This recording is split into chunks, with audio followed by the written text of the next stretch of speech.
women, all of the women are in prison for violent offenses. And I think, is this available online to folks or? Yeah, okay. So I brought hard copies of everything. So, you know, if you're a Luddite like me, I like the prop to actually be able to look at it in case the system doesn't work. If you go to the back of it afterwards, there's a chart that shows all of the individual women and shows the systemic breakdown.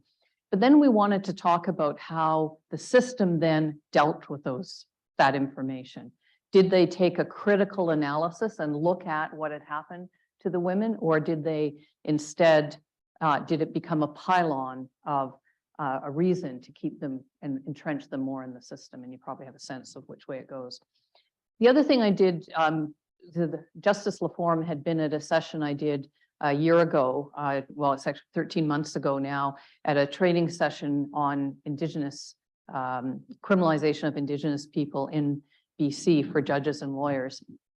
And I had done this chart because I wanted people to understand just how problematic reforming the system, indigenizing the system has become, and why we need to look at approaches that decolonize, decriminalize, and decarcerate.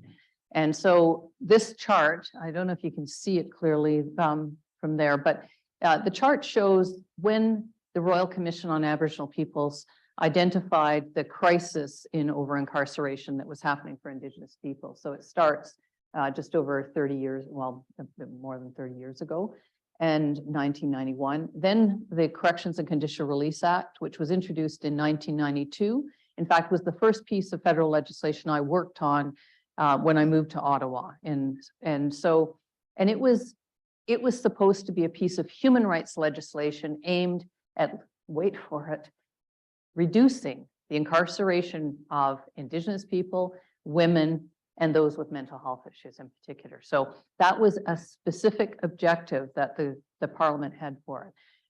So we then continue on. We have the first healing lodge opened according to the Task Force on Federally Sentenced Women, which was a task force that came out of some of that thinking from RCAP, from the Dobney Commission, looking at the need to have a different approach, particularly for women. And some of you will know that this meant we were supposed to be decarcerating. It was supposed to be community-based models, no fences, programming all in the community unless the person couldn't go out because of the length of their sentence. And even then the community programs were supposed to come in, and the women were supposed to wasn't supposed to be offered by corrections. So the first healing lodge opens before it's even been operating for 5 years. Corrections is telling the community that it will never have the capacity to take it on, which was the plan when it opened. It was supposed to be taken on by the Niconet community. For those of you who don't know, it's on the Niconet Reserve, which is, everybody know where that is. It's down by the Alberta and the US border. So it's 35, it's still a dirt road or gravelly dirt road, 35 kilometers from Maple Creek. Okay, so it opens. Already we see corrections changing what the law said. So the law said, Section 81 of the Corrections and Conditional Release Act said, from day one of even a life sentence, it doesn't say this clearly, sorry, I'm making the point, but it says individuals, Indigenous people and others, because there's a subsection to it, can serve their sentences in the community if the community wants them there. And the prioritizing was for Indigenous people. So it's set up. Before the lodge even opens, I'm approached by Native Women's Association of Canada in my new job with Elizabeth Fry saying, please don't fight us putting a segregation and a max unit at the healing lodge. We're not calling it that, we're calling it a safe lodge. That was the term. I now say euphemism, but that was the term for it. It was going to be a safe lodge. But the only way corrections would allow the Section 81 component to be implemented and have maximum security women there is if they had a safe lodge, which would have cameras, but so it's supposed to be staffed by elders and supports and not be a punitive place. So we backed off and said, okay, those of you who know the lodge know there has never been a woman classified as maximum security there, never. There were some initially who were classified as medium security, and there since then, virtually every lodge only takes minimum security. When they opened up the Buffalo Sage Lodge in Edmonton, about probably more than a decade ago now, there were no women, 0 Indigenous women who qualified to go to Buffalo Sage from Edmonton Institution. Why? Because they had to be minimum security and they had to be at a certain stage. And there were no women who qualified. They had to scramble. They had women who were listed as foreign national, i.e. facing deportation. We had women who were serving life sentences who were minimum security and had been for some time. And they filled it up and they tried to gloss that over. But it's important for you to know that already the indigenizing of the system meant there were a whole bunch of people, as opposed to decolonizing, meant there were a whole bunch of people couldn't go there. So we have the Healing Lodge. Then in 1995, the federal government says, well, we need to make some extra efforts. And so they introduce in the criminal code, in the sentencing provisions, section 718(2)(e), often referred to as Gladue factors. I'll tell you why I don't call them Gladue factors in a minute. But it was introduced with the express position of encouraging restraint in the use of incarceration, especially for Indigenous people. It wasn't a new law for Indigenous people, contrary to how some people framed it. It was a sentencing provision that was aimed at encouraging judges and lawyers and people working in the system to take a particular focus on when you have someone Indigenous before you, work extra hard to make sure they don't get jail, and encourage and remind the Crown prosecutor and the judge that part of their responsibility with the sentencing provision is to use restraint. So that comes in. Then we have the Gladue decision. Why don't I refer to, and some of you have heard me talk about this before, but why don't I refer to him? Because Jamie Gladue never got the benefit of them. And the way that she was treated was so racist and misogynist that it screams out to, that we shouldn't put her name on these. We shouldn't pretend it was a case that went to the Supreme Court of Canada that meant the provisions apply to people on and off reserve. That was in the law already. But why I don't refer to them as Gladue factors is Jamie was a 19-year-old young woman with a man, Reuben Beaver, who was incredibly violent. She'd been hospitalized a number of times, being beaten by him. He had been jailed for those attacks in some cases. And he had moved Jamie from Calgary to Nanaimo on Vancouver Island as part of a pattern that those of you who know what it's like in violent relationships of isolating her. Her father was a single dad, moved himself and her siblings to Vancouver Island to try and help protect Jamie. The night that Jamie stabbed Reuben Beaver, that led to his death, he had first beat her, then he had gone next door, broken in through the bedroom window where her sister was sleeping, raped her sister, came back, beat Jamie again, and when Jamie stabbed him, he was trying to get in the front door of that house.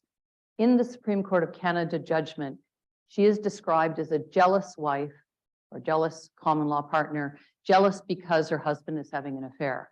That's why I don't refer to them as Gladue factors. That was the misogyny immediately, the failure to address and really deal with the violence against women that she was responding to, and that was part of the trajectory that put her in the system. My argument would have been, at the very least, it was defense of her sister, and I would argue self-defense as well in her case. And so she not only didn't get the benefit of that, the only point of appeal to the Supreme Court of Canada was when her lawyer did say, and some of you know we've used in the Defending Battered Women on Trial course that we developed, we use the transcripts of the preliminary inquiry into Jamie's case. Every Indigenous witness is asked what kind of beer they drink. They're all treated as though they are unreliable. And every non-Indigenous witness is treated as though they were an eyewitness, even though there were no eyewitnesses. So the racism comes through very clearly there. At the end of the prelim, Jamie's lawyer basically told her she probably didn't have a hope. The Crown, though, I think, I don't know for sure, so this part is Kim Pate speculation based on 40-some years of doing this. I think the Crown probably realized, oh, this is a horrifically abusive, and they accepted a guilty plea. And at that time, it was before the mandatory minimum for weapons offenses. And so she would have been eligible for a conditional sentence and eventually did get a conditional sentence on appeal. But initially she was sentenced to jail. And that's when I first met her. And so she didn't have the benefit of that. And the only thing that went to this, the only way it got to the Supreme Court of Canada is when her lawyer said, I think section 718(2)E applies. The judge said, no, that's only for people on reserve. And that became the point of appeal to the Supreme Court of Canada. So that's why I don't refer to them as Gladue factors. And so we see Gladue comes and you see the trajectory. We're not even separating at that time. When I say we, I count myself now, now that I'm in the government, which, I say we because I have a responsibility too. But up until then, they weren't even disaggregating by gender in terms of who was in the system. But you see it goes 12, 11, 13, 12, 17. It starts to jump up the same year as the Gladue decision. And then it just keeps going up. But you see the trajectory is most pronounced when you look at the gray bar, which is women in the system, to the point where we're at today. So every effort to try and improve the system, to indigenize it, to have healing lodges, to have special circumstance courts, to have more programs, to have elders in and Indigenous leadership in the prisons has paradoxically resulted in, I think, the system feeling better about putting more people in, particularly when we haven't had the injection of those resources into the community. And we see that you saw it, the tragedies, the horrific tragedies of James Smith Cree Nation earlier this year, where Indigenous leadership didn't call for longer, more punitive sentences. They called for more resources in the community when that happened. They know, they're living it every day. And when I talked to Mark Arcand, who two of his family members were amongst the victims, he's really clear what they need, and it's housing, and it's economic supports, and it's food security, and it's housing security. It's all of the things we know we all need. So that's why I did this chart, so people would get a visual. Sometimes for me, I learn better if I can actually see this and other people can see it, that every effort we've made, it's backfiring. So it's time to do something very different. Let me first tell you a bit about the themes of the women. So yeah, the Missing and Murdered Indigenous Women and Girls inquiry called for a reduction in the numbers. But yeah, the systemic factors that we want the system to look at. And we're trying to convince the Minister of Justice to either have the newly reconfigured law commission or the whenever he's going to announce it. Apparently there's supposed to be an announcement coming of the conviction review process to actually take and do a group review of starting with these women's cases, but not limited only to these, to show the trajectory. So to show the link between forced assimilation, taking people from reserves, making the first jails for Indigenous people reserves in this country, and then as well as asylums and other places where people were being separated, the link to removal from land and community and culture and language that has been so well documented by RCAP, TRC, and Missing and Murdered Indigenous Women and Girls Inquiry. And then to look at how that impacts the trajectory of families where people are growing up. And so we talk about the history of victimization, but not just victimization, the hyper-responsibilization. And some of you will remember the work of Trish Montour, who did incredible work with a number of us around the whole issue of the hyper-responsibilization, in particular of Indigenous women. And what I mean by that is we all know growing up, many of us, if you're women, if you identify, if you're gender diverse, you grow up knowing that even though we're told that it shouldn't be up to us to protect ourselves, we're essentially given the message from day one, what you wear, who you're with, where you go, what time, don't put yourself at risk.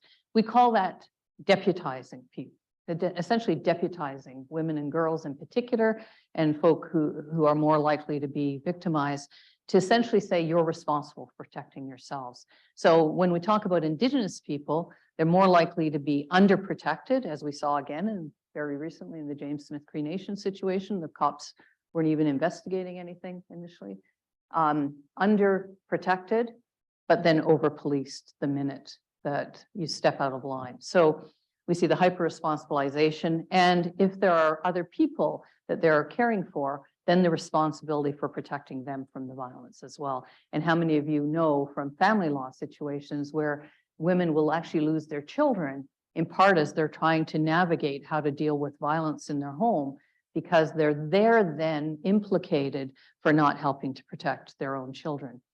So we then move to the police response bias. We all know, I said, the over-policing in terms of who's more likely to be picked up, who's more likely to be detained, who's more likely to then be prosecuted, who's more likely to be convicted, who's more likely to be jailed. So then we talked about the prosecutorial bias, the number of times where lawyers and Crown prosecutors, defense counsel as well, knew about the history, knew about the violence that was being perpetrated. Use Jamie's example again, and in all of these women, there was clear evidence of abuse. The women didn't necessarily say it as I was victimized. Sometimes the language would be things like fighting, when there was no mutuality at all in that process. When, remember one of the women, in fact, Odelia and I were just talking about this recently. She talked about how she would sometimes fight with people. And I said, tell me about that fighting. Well, it was always her being either propositioned or being physically attacked and her resisting that with force. That was described by her even with a mutuality that was non-existent in my humble opinion. We know what happens when most people who are in abusive situations engage in hand-to-hand combat. They end up dead. So the fact that there's an assumed mutuality is also part of the problem. But even with that, we don't see prosecutors withdrawing charges when they could, or saying, in this situation, I think there's a case of self-defense, or I think there's a case to be made for defense of other. Now I say that, but I have to tell you that in the past 5 years, I've been contacted by 3 different prosecutors who have said just that, who have actually called and said, can I put you in touch with, or can you put someone in touch with the lawyer who is defending this person? I'm the Crown. It's kind of awkward for me to do this. It would be really helpful if they would bring forward the evidence of abuse in a motion or in a presentation, and it's usually been, I hate to say it, but male lawyers of a certain male, pale, stale variety that often don't get the context. And so even when it's evident to, these were all young prosecutors, one was, 2 were women and 1 was a man, a prosecutor, and they all saw it. And they said, really, it would be really helpful for them to bring some kind of motion. It doesn't take much for me to be willing to withdraw this, but I'm going to have a real problem if I'm the only one making the statement and their own lawyer isn't putting it forward. So I do have hope that we're going to see some of this, but 3 is not enough. So we need to step up the game a bit. So prosecute. Oh, that means I'm supposed to shut up now. So we can go to questions. Okay, I'm going to speed it up.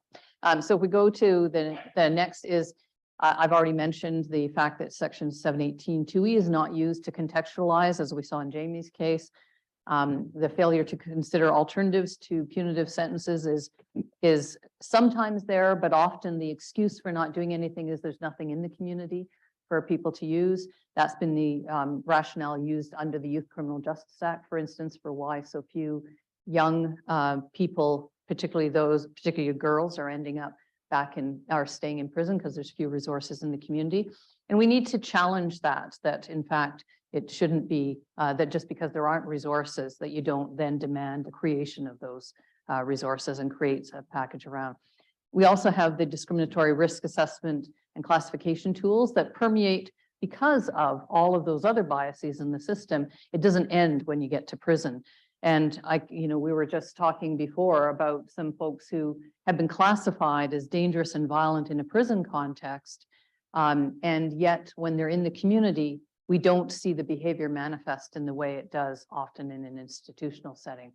We don't have time to unpack all of that, but suffice to say, we know that the assessment and classification process has significant flaws that are playing out now. And we know there's reviews happening that you're part of, that your institute is part of. There are challenges going before the courts right now on this.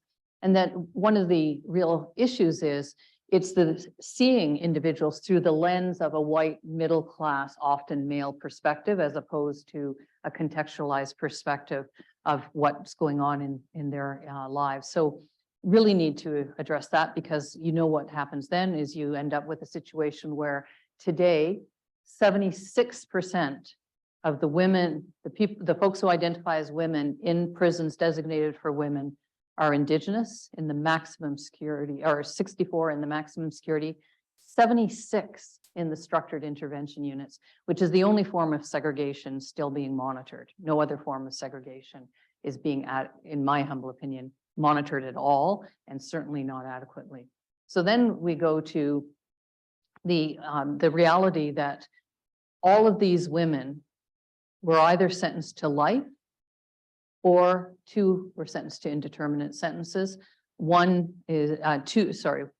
Two were sentenced to indeterminate, two are now under the mental health system. And one is in the community, one is, as I've already mentioned, at RPC here. And so we have the unending nature of that kind of surveillance, and the fact that things that you or I, or even them, would never be jailed for if they weren't on parole for the rest of their lives, they're being re-jailed for. So the recidivism rate looks high, but when you consider it's for things like walking away from a halfway house, getting a job, and then I'm talking about Narissa's situation, getting a job for 2.5 years during COVID, which was remarkable in and of itself, living a pro-social lifestyle, but was unlawfully at large. She didn't want to live in the halfway house anymore. There were some issues happening there, some friction.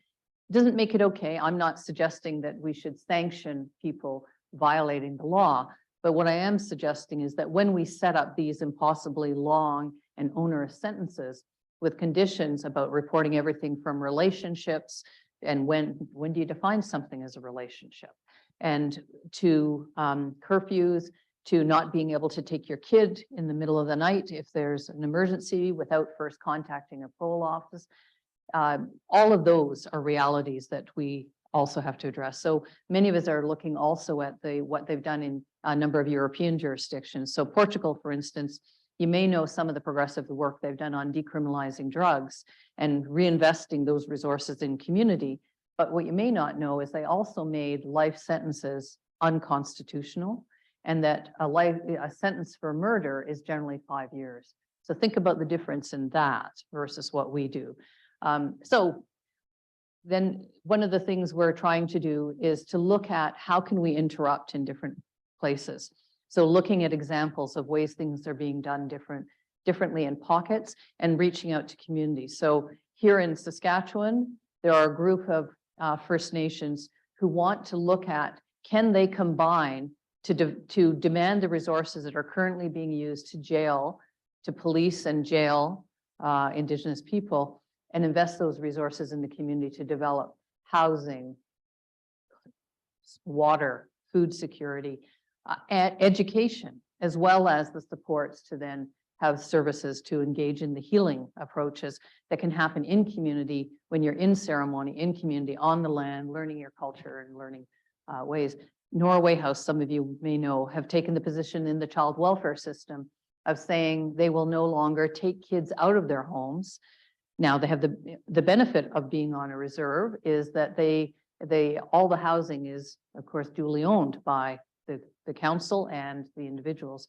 So they seize the home, designate that the place of protection, take whatever the risk is that's to the child out, and provide resources around that child and around other kin and community who are willing to provide those supports. We also know that there are examples of places where they're trying to stop jailing altogether. Yeah, some of you will know that when Nelson Mandela became president, one of the first things he did was free all the women in jail who had children under the age of 12, because he recognized that to jail a mother was to relegate generations to come to subjugation as well. So there are examples that we can pull on, but I also think we need to be thinking more creatively and engaging with communities And when I go and speak to elders and community leaders in Indigenous communities, I'm hearing all kinds of examples of things they'd want to do. But the only thing they're usually being offered is a contract to provide parole supervision, or a contract to do a halfway house, or a contract to do a pathways program. I'm not suggesting they're ill-intentioned at all, but it's often, we're talking about folks who have been so used to having dictated to them what resources can and cannot be accessed and for what purposes, that they're often not pushing back. They're grateful to get any resources. And I think we have to push on the UN Declaration, the Missing and Murdered calls for justice, and the TRC calls to action, and say that it's time to, and some communities demand that they take back those resources or reclaim those resources, because they're resources that have been taken from them in the beginning point.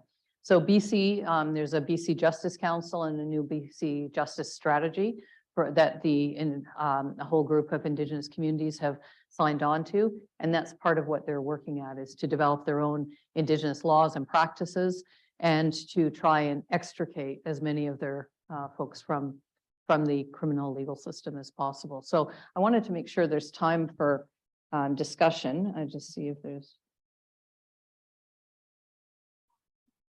Oh, only that. Okay. All right. Then I'm definitely shutting up. Okay.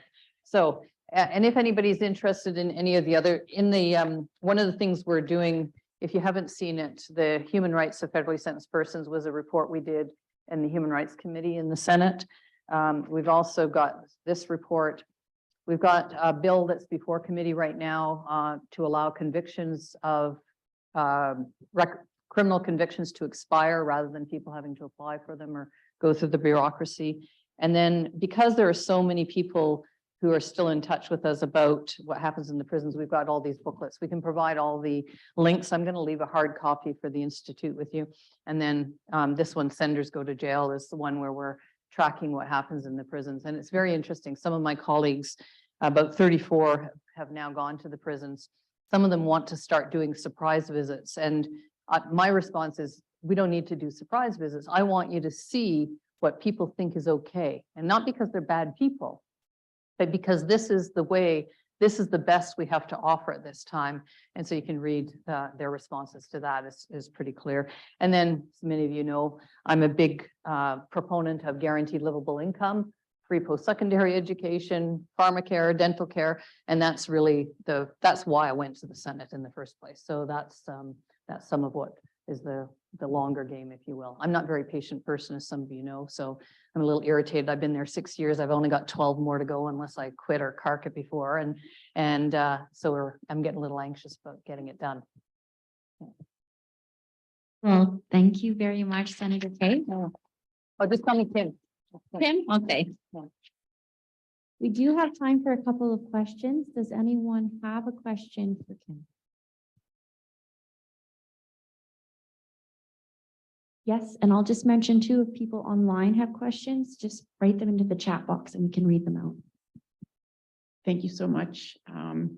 You mentioned here the care to prison pipeline, and that's talked about a lot, but something that's less talked about is the prison to care pipeline. Is there any, do you know of any number? There's no numbers being tracked on that right now, right? No, I use the numbers from the states, which is 90% of the women who go to jail who have kids, their kids end up in care, versus about 10% of the men who go to jail. Because oftentimes if a guy goes to jail, the person who's birthed or is the parent of or is often left taking care of the children. So it's about that split roughly. So yeah, and in fact, when we were, for anybody who's interested, when we were arguing, I was saying earlier that we were trying to amend Bill C5, the piece of legislation that just went through to eliminate some mandatory minimum penalties. We were arguing it's going to have virtually no impact on Indigenous people, especially, and the least impact is virtually nothing on Indigenous women, because so many of them are in for violent offenses because of this, reacting to the violence often first perpetrated against them. And so I was saying, if you are saying, and the Liberals and some of my colleagues in the Senate were saying, we don't want to look soft on crime. And I said, okay, let's unpack that narrative. So what you're saying is if we keep jailing more and more Indigenous women and shoving more and more of their kids into care, that somehow that's making us safer. Show me that evidence. And they didn't got, some of them got really upset with me. Someone who's from around here was one of the ones who got really upset with me. But I said, you know, you have to face reality. If we have to be willing to take this up and take it on. And, you know, if you don't have the courage to stand up to that, then, you know, really, what are we doing? So, yeah.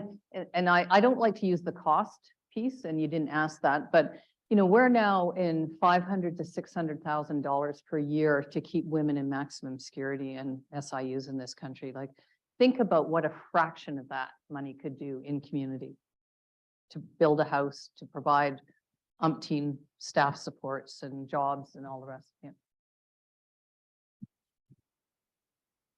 Yes, thank you, Kim. Just you know, reference to the rule board. You know, it was structured to have Indigenous board members involved in more so than the non-Aboriginal. So through time, my involvement with the process and the format, it deteriorated to a point where there's no Indigenous board members appointed. And there again, the systemic charges, again, the denials were, you know, 100%, I'll say, you know, because that's kind of the top number that's been happening. The last 10, 15 years, I've seen that happen, because there's no study into the cultural awareness of our people with the board members. You know, they set themselves aside away from wanting to learn how it is for you know, the dynamics, for example, like the Gladue factor, as we say. And these are the implications that are still forming, that's still not directed enough to expose the I guess awareness of what's happening. We just the reappointments as well, you know, they're so, you know, revolving. And we get the same board members that are, you know, hardline, you know, maybe ex-cops, ex-lawyers, ex-police chiefs, prosecutors, all those, and of course, government appointees as well. So we base that line of your side, my side. So, and right now, I think I only know about one Indigenous board member that hasn't done the practice of, you know, cultural ceremonies or the language even itself. So that's where we struggle with that. You know, for me, you know, I get reprimanded, you know, if I make a complaint or if I say something to challenge an issue, which is related to the cultural. So as we speak, I'm still under suspension. So that's, I'm open to talk about that, because my role is to be transparent. And that's what we may try and make the news as you know, aware as possible. I thank you, Kim, and I'm happy to see you again. You know, Yeah. you're doing a great job Well, as well. Carry on. Those that I am honored and humbled to have that thanks and thank you. That point is a really important point to bring home. I mean, one of the things the BC Justice Strategy is saying, they have to actually change the percentage of folks who are actually in the system, but in a way that isn't requiring them to conform to the system to be part of it. And I think that's going to be a huge challenge. I mean, they're starting their own Justice Institute to do it, but I can't tell you how many elders I've seen suspended, contracts not renewed, and being told by corrections how to be an elder. Like, you know, if that happened in any other context, you know, there'd be pretty clear human rights complaint and racism, legitimate racism complaints. And yet the number of times I've seen elders brought in to specifically deal with the situation. And then when they recommend something that is seen to be advocacy by the institution, many times they then find they're out of a job, or the contract isn't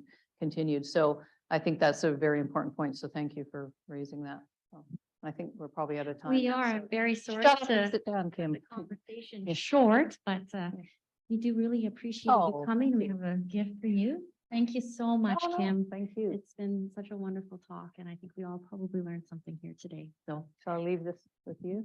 Okay, perfect, great.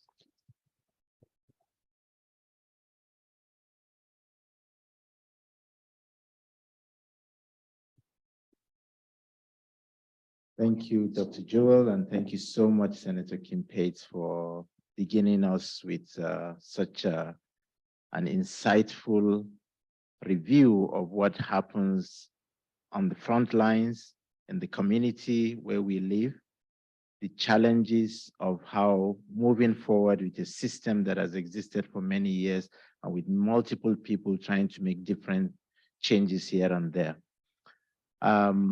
This is the point in the program when we are speaking focused on our new strategic initiative for the next 3 years. I want to start by recognizing that the Forensic Center has 25 faculty members from the 4 colleges that I mentioned. Over the last 12 years, we got together and did multiple research topics and studies.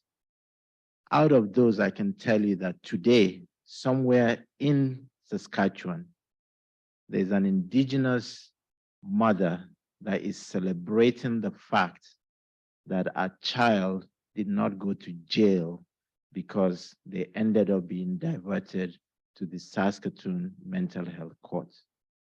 This was work started by our member, Professor Eileen Ken Wilkinson, where through a needs assessment, heard from Indigenous communities that we needed a mental health court. And that mental health court has existed now since 2013.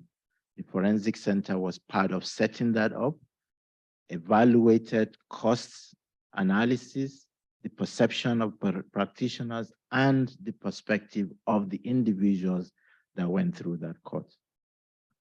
Today, somewhere in Saskatchewan, whether it's in Prince Albert or in Regina, the hub model that brings collaborators together to evaluate the risk an individual poses or experiences so that we can attract resources to protect the person and prevent them from being engaged in the criminal justice system is again a product from the Forensic Center. Not only in the intervention, but also in the prevention have we spent time working. The Forensic Center evaluated a program with Rotary Club to ensure that those who are being bullied in school develop skills at conflict resolution so that they themselves are not victims and do not become victimizers in the future. I can stay here and tell you all the work that we try to do to ensure that research influences policy and practice.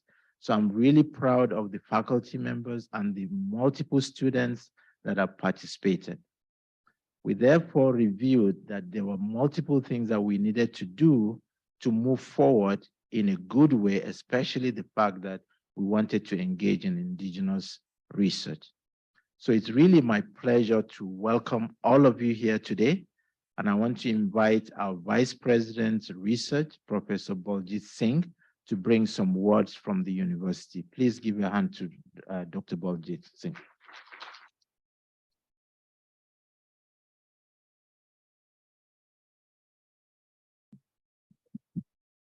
Good afternoon. Thank you very much, Dr. Miller, for this opportunity to be here. I am very honored to participate in the event today. It always is a pleasure when we are in the presence of Elder Duquette. We have been working with him for the last 2 years on a different project. I will see you, Elder, next week at the Livestock Center to carry on with our discussions about animals, environment, and that piece. And Senator Pate, thank you very much. for your presentation. It was quite full of learning for me to hear the story and the background that you presented. I think, and you have also found a sister who is as impatient as I am every day.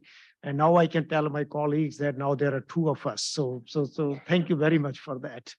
Um, Universities do many things. To many people who drive on college drive every day, their kids might be coming to university, but they may not know all the things that a university does. In the modern times, there are all types of rankings that we do, from cars to washing machines to the universities. And they always talk about how much money you bring, how many students you have, all those things. But the most important things that universities do is to strengthen our communities. That's what it is. Through knowledge, through education, through educating young minds into better ways of participating in the communal discourse in our country, how to strengthen communities, how to fight very insidious values that are always around us, racism, discrimination, bullying, harassment, you name it. And then how do we provide the knowledge to create sustainability in the community? So that essentially, for somebody like me, means that a university is doing what it is supposed to do when we partner with the communities to create that sense of safety, prosperity, and sustainability. When we look at the work that the Center for Forensic Behavioral Science and Justice Studies does, it exactly fits that model. Some of the examples that Dr. Mila has provided clearly show what this center over the last 20 years has contributed to this province, to this city, when it comes to developing a better understanding of very complex issues which otherwise defy understanding. The center's new plan, which really makes 6 very striking, very interesting commitments, from interdisciplinarity to collaboration, to work with the indigenous communities, to storytelling, to self-sufficiency, and also the reputation and the leadership. These are not new commitments. If you look at the work that center has done in the last 20 years, they have been doing that. If you look at interdisciplinarity to deal with the very complex issues, they collaborate with scholars from nursing to medicine to law to psychology and to psychiatry and everything in between. Because we cannot solve these issues unless we partner with the communities and the organizations outside of the city. So take an example of their partnership with the Saskatoon Police Services in creating Saskatoon Police Predictive Analytics Lab, which allows them to develop algorithms to understand very complex urban issues as to what leads to crime, what leads to an incident, and how do you get proactive with those matters.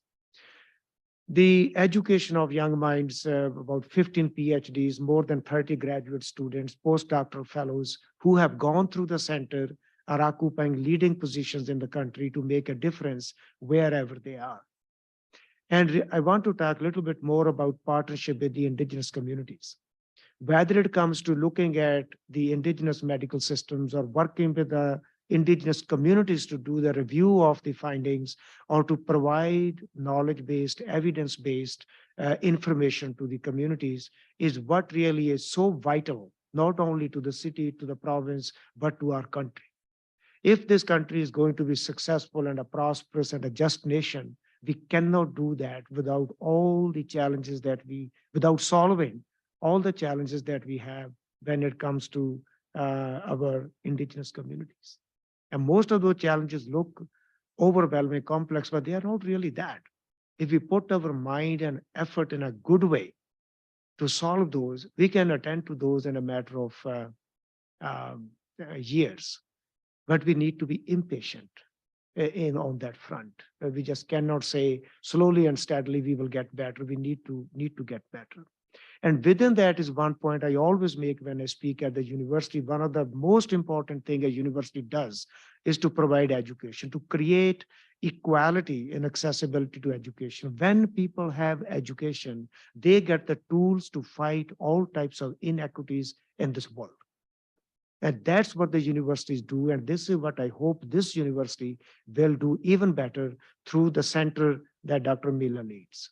So I really congratulate the work that center has done. I really am here to support you, Dr. Miller, all the time, as you know, and anything I can do to strengthen it even further. I'm sure your strategic plan has a roadmap for the next 36 months, and just call upon me if there's anything I can do to support that plan. So colleagues, thank you so very much. I'm so honored to be here to make few comments. Thank you so very much.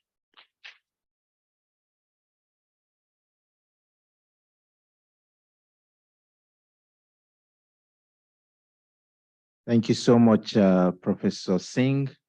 In one of the meetings that I attended, I was hearing a lot about the great things that Saskatchewan stands for.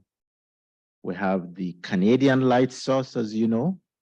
It's a magical place in the whole country and indeed in the whole world. Our agriculture research is top-notch. Our One Health is top-notch. And I made the observation that actually most of the faculty that participate in those research are members of the Forensic Center. So I was very excited about that. But I then added that nobody will come to Saskatchewan if our research does not make the place safe enough for them to come. So we are really grateful that we get a lot of support from the Vice President's office and indeed by our colleges. We do not work in isolation, as you can hear from our new strategic initiative. We believe internally and externally collaboration is pivotal if we are to make any inroads to complex issues such as dealing with crime and the trajectory thereof. Before you is now distributed our strategic plan with the 6 points of what we're going to be measuring ourselves in the next 36 months. We're definitely going to continue to reach out to many of our partners, one of which is our very close partner here in the province, the Research Implementation Branch. The Research Implementation Branch is a new name, obviously, to a previous name in the ministry. It's quite a unique situation in the ministry where research is undertaken and they have chosen to include objective researchers to contribute to their own strategic initiative. It's been a wonderful partnership, and we believe that this is one of the things that the university is good at, as well as our own forensic center. So it gives me great pleasure to welcome Mr. Scott Heron, who is going to bring some greetings from the Ministry of Corrections and Public Safety as the Executive Director of the Research Implementation Branch. Please welcome Mr. Heron.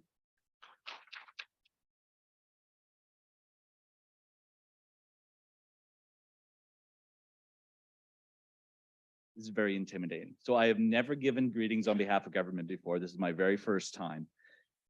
And I was stressed about it because of all the relationships I manage with the Research and Implementation Branch, to me, this is the one that's most special to me. Mansfield and I started in our roles basically around the same time and really came at this with the same vision, the same type of vision, that kind of, I'll call it extreme partnership. So partnering wherever we can on whatever we can and trying to really take that to the next level. So I wrote some very brief comments. I'm going to try to keep it quick, but it took me a while to do because I wanted to try to get this just right. So I hope I had it right. So I am honored to be here on behalf of the government of Saskatchewan. I very much mean that. I love working for government. I love the good that government can bring to society, particularly when we're working with partners, when we're working together kind of on those shared problems.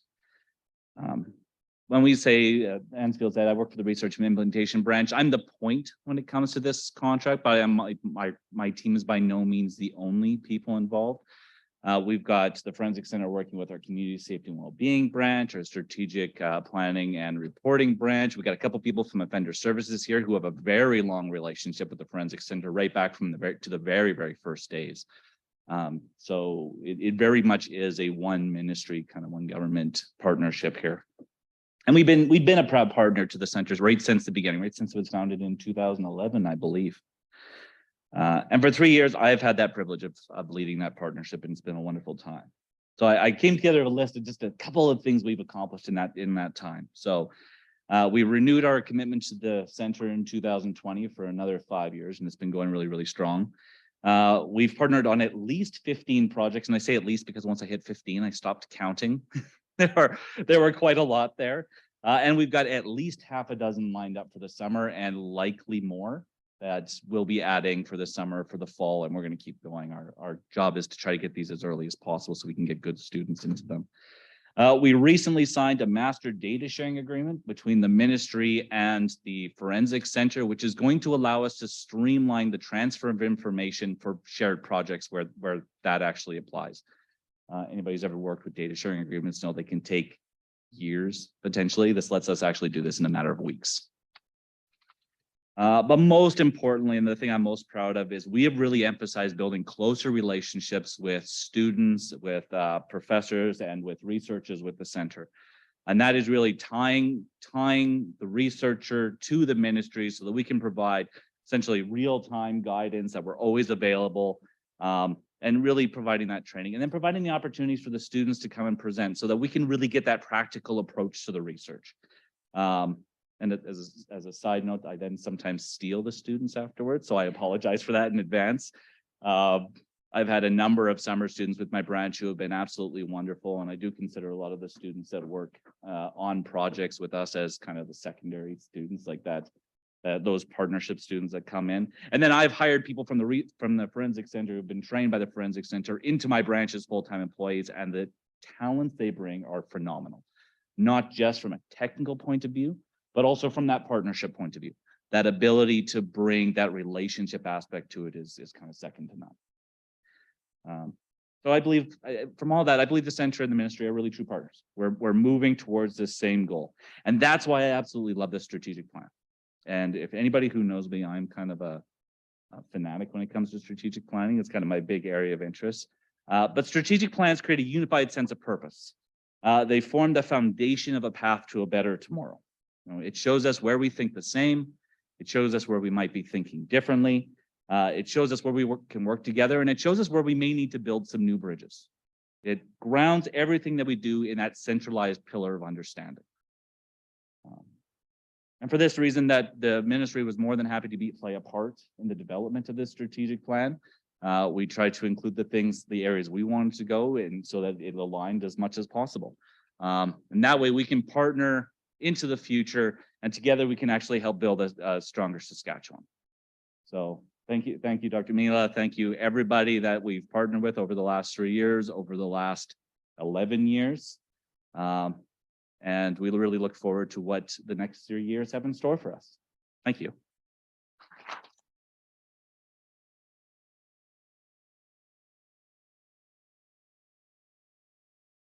Yes, one of the very exciting things that we've done is the master data sharing agreement. And indeed, we're really pleased to have had Scott there. For those of you who do not know, we were actually dealing with lawyers from both sides. And Scott one day said, just put them in the same room. They will deal with themselves. And that's how we got it solved. So thank you for that insight, Scott. I'm now going to go to a very exciting part of our program. As we all know, our work is to try and help frontline staff to make a difference in the lives of individuals whose lives transect with the criminal justice system. Nowhere is it better when you can hear directly from those individuals who have been involved. Before calling on our next panel, I want to really appreciate my colleague and co-researcher, Professor Colleen Dell, whose example of patient-oriented research has really gingered my own interest and has really expanded my view about what it is and what it means to hear directly from individuals who have been in the system, who can guide your thinking and channel those energies into productive use for others who would be in the system. We've been partnering for quite a while, And part of our team is actually a individual who has lived the life that we're trying to deal with. Mr. Todd Ramson has been a pivotal member of that team. This section is a Q&A and a presentation part. So my colleague, Professor Viv Ramson, is going to moderate that. And we have two very unique individuals that are going to come sit in front here. Todd is going to read his own speech, and then we're going to have Viv ask questions to the participant. I'm just trying to get is Mario. That's right. Mario Henneque is going to be here. So can I invite Todd and Mario to come to the front here? And Viv Ramson is going to take care of that. Please give them a hand as they come.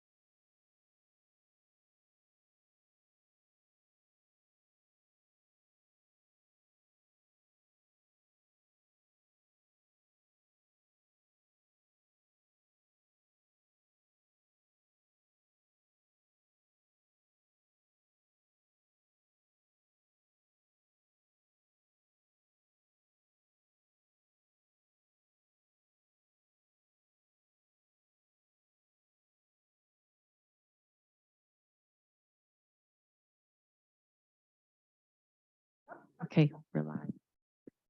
Okay, technology. Yes, that's my favorite thing. Our goal is to actually have a conversation. So I want it to be sort of open and friendly, and I'm not going to ask questions. I know, Todd, you're going to tell us a story.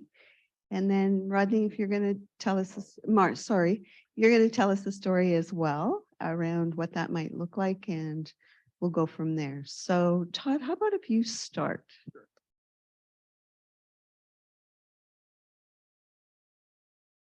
I wrote it down because I'll never remember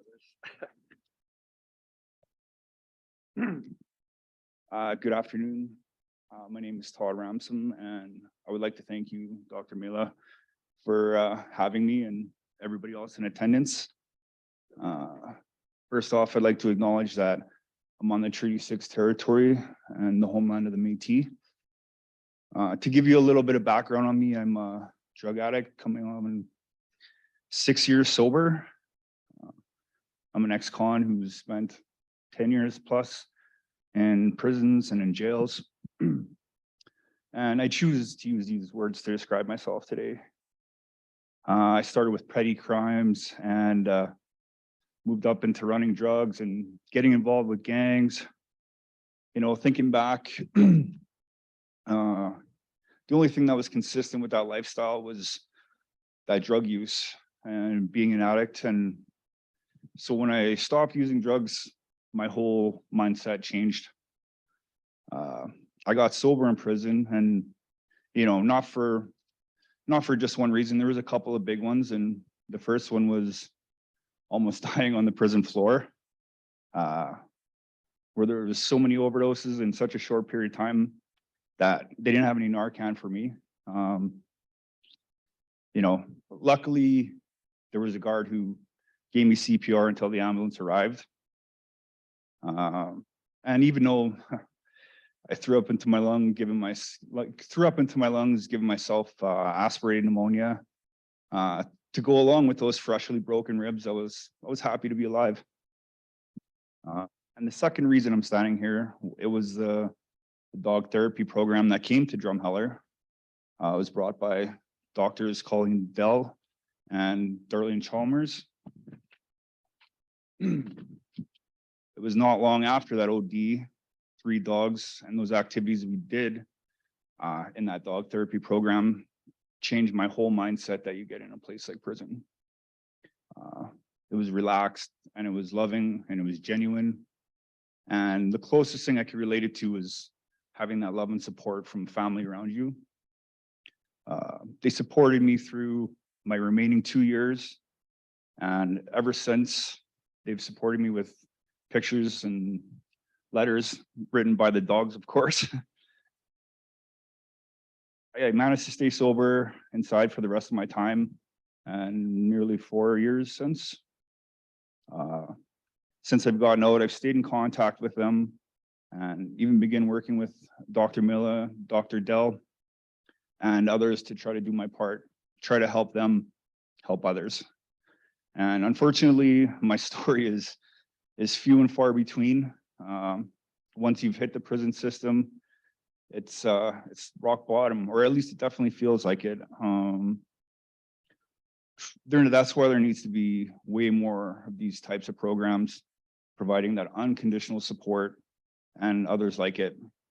I think having those outside programs will break down that barrier of staff versus inmate, and I believe people will respond better.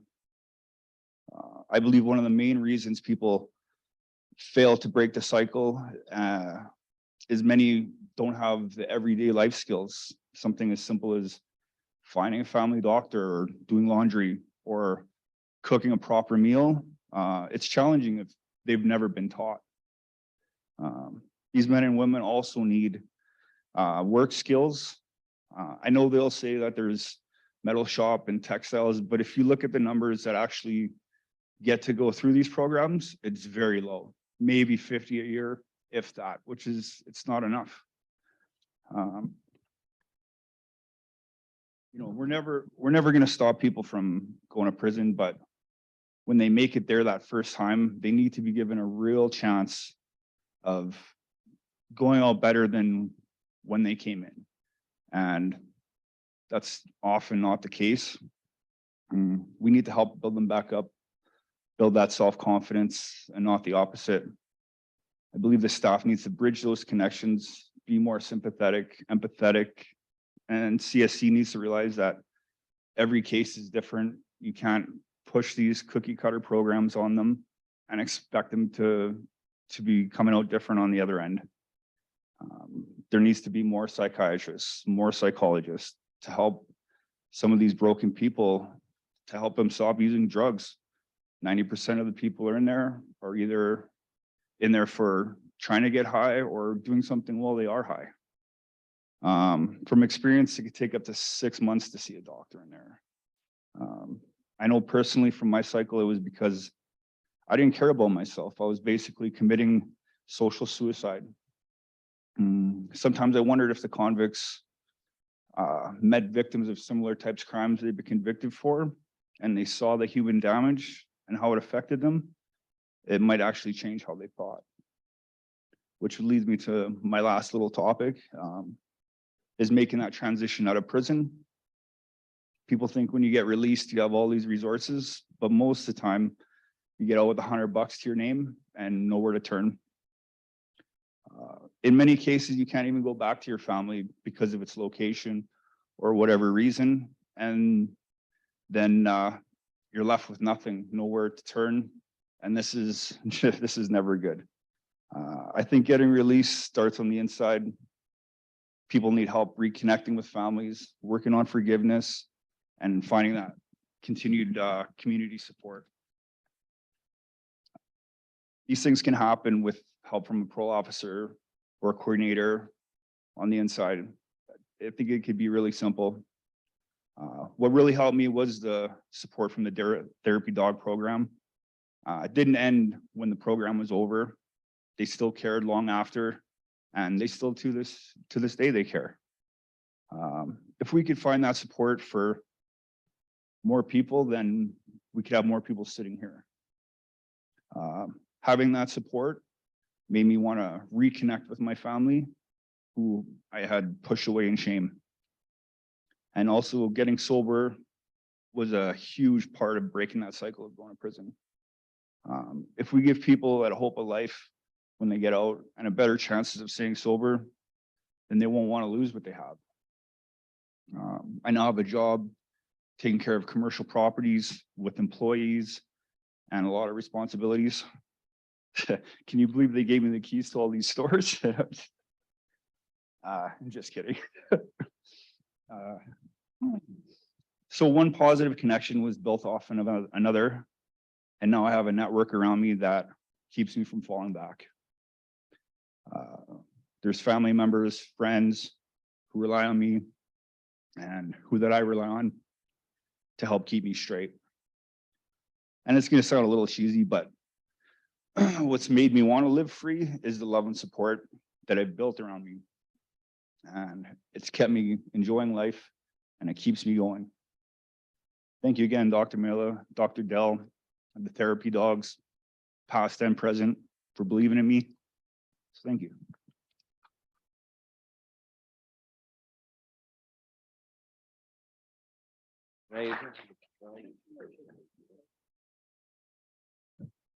Good afternoon.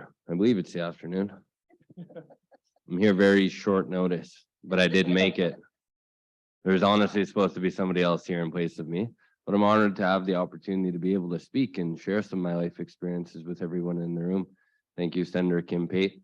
I just spoke with her in September in Ottawa. We spoke at a justice conference, so it's awesome to be at another place where we're both speaking. I always love what you have to share. She shares the hard truth. Now, one thing that I've come to the realization is when we do have a senator like Kim Pate come up and speak about the reality of Indigenous people who are incarcerated and the hard truths that we go through, basically how shitty jail is and the system is. But a government employee or worker will turn around and say how great of a job they're doing. That's what's wrong with our system. My name is Mario Hennique. I'm 24 years old. I'm an ex-gang member. I joined a gang at 13. I've spent 5 years in prison between the ages of 15 and 20. I lived the life, and it's a hard life, and it's a reality. The majority of young Indigenous people are incarcerated. I go to the Kilburn Hall Youth Center every month to speak alongside with our youth, 100% Indigenous. Our people are in jail and they're forgotten. We talk about these systems. We talk about intergenerational trauma. We talk about residential schools. But right now our people are suffering a second residential school, not only through jails and institutions, but through our own very own child welfare system. Been through a lot in my life and I've seen a lot of things, been a lot of places, and some of the worst places. We're going from the correctional, or wait, before that, Kilburn Hall Youth Center, which is a young offenders facility. I spent 13 months on remand at the age of 15. 13 months, 22 hours lockdown. I was stuck in a cell. No programming. You know why? Because they don't give people that are in remand programming because you're not convicted or found guilty, but they treat you like you're guilty by locking you in a cell. Somebody's supposed to get better if they spend 13 months on remand, but they don't have any access to anything but 3 books, 2 pencils, 1 eraser, 3 pieces of pencil. Yeah, I lived that life for a while. Now, and it's called Straight Up. Straight Up is a nonprofit organization that helps people get out of gangs and the criminal lifestyle, helps them to better themselves, to find another way. And I think that research plays a big factor in helping organizations such as Straight Up to be able to back them up and say, yeah, what Straight Up does, it works, and it works for the people, and here's how it works for the people. And we do this kind of research to be able to support programs that actually help people get out of the criminal lifestyle, not just talk about it. Be able to secure funding so more organizations like Straight Up can be able to continue helping people. I've been a member of Straight Up for 9 years, since I was 15. Because I saw somebody else that looked like me, that came from a similar background as me, was able to change their life. And then I had that little bit of hope and decided to pursue it. It's been a long healing journey. I ended up seeing the correctional and the penitentiary when I was 18. So obviously my 3-year incarceration bit in Kilburn Hall didn't work for me. Because what is reintegration? One thing I do know is that the system isn't broken. The system was made like this. It was made for Indigenous people to be incarcerated. Seen so many of my friends that I've grown up with, so many people that I lived with, we all ended down the same road. It's because we became a product of our environment. I was raised in my reservation, I guess they call it, in my reserve, in my home community. I was raised by my great grandparents. I never had a mom or a dad. We were broke. We had nothing. From there, as a young teenager, I'd moved to the hood of Saskatoon where I had nothing. All my friends sold drugs. All my friends did drugs. So it was normal for me to be selling drugs and doing drugs because how else did we make money? What else did we do for fun? We didn't have opportunities. For us, it was either you go to school and have nothing, or you can sell drugs, have friends, have a place to stay, have some money in your pocket, have a way to buy yourself clothes or shoes, because essential basic needs I didn't have. And so the only way to make it was to go get it. And when I went and got it, then I was criminalized for it. But it was just survival of the fittest. I heard Kim talking about access to culture within the prison system. And the last time I heard her spoke, I started to think about it more and more. Because I did participate in our culture and I did become connected through my own identity while I was incarcerated. But the question that I always asked myself, why did it take me to go to a federal penitentiary at 18 to get access to culture?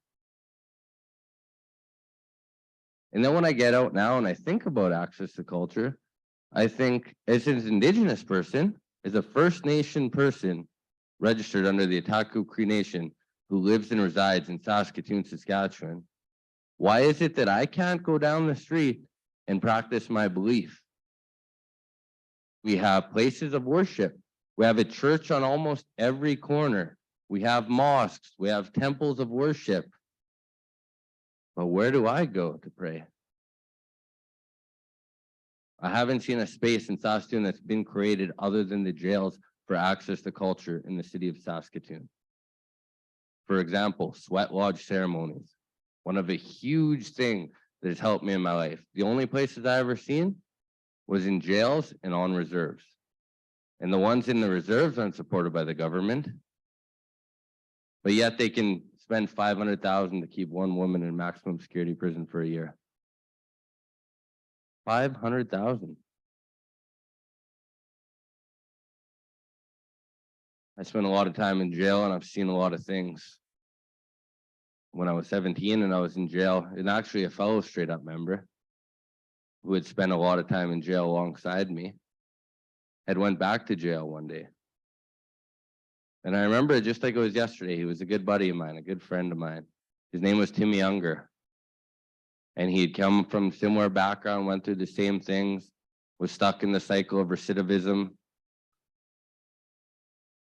And I remember the one time he came back and I found out that he had passed away in a holding cell. And I said, how did he die in jail in a young offender facility at 17? And he had ingested drugs through a system and told the guards that he might have been having an overdose. And they told him to wait till the morning so that he could see the nurse. Passed away through the night. And these are things that happen. I believe that within the past 2 weeks, 2 people have died in Saskatchewan Penitentiary.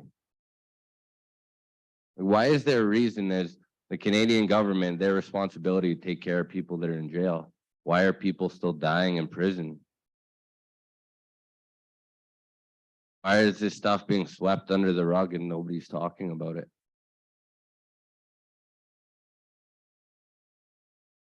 I went to the correctional at 18 as an ex-gang member because I had dropped my gang.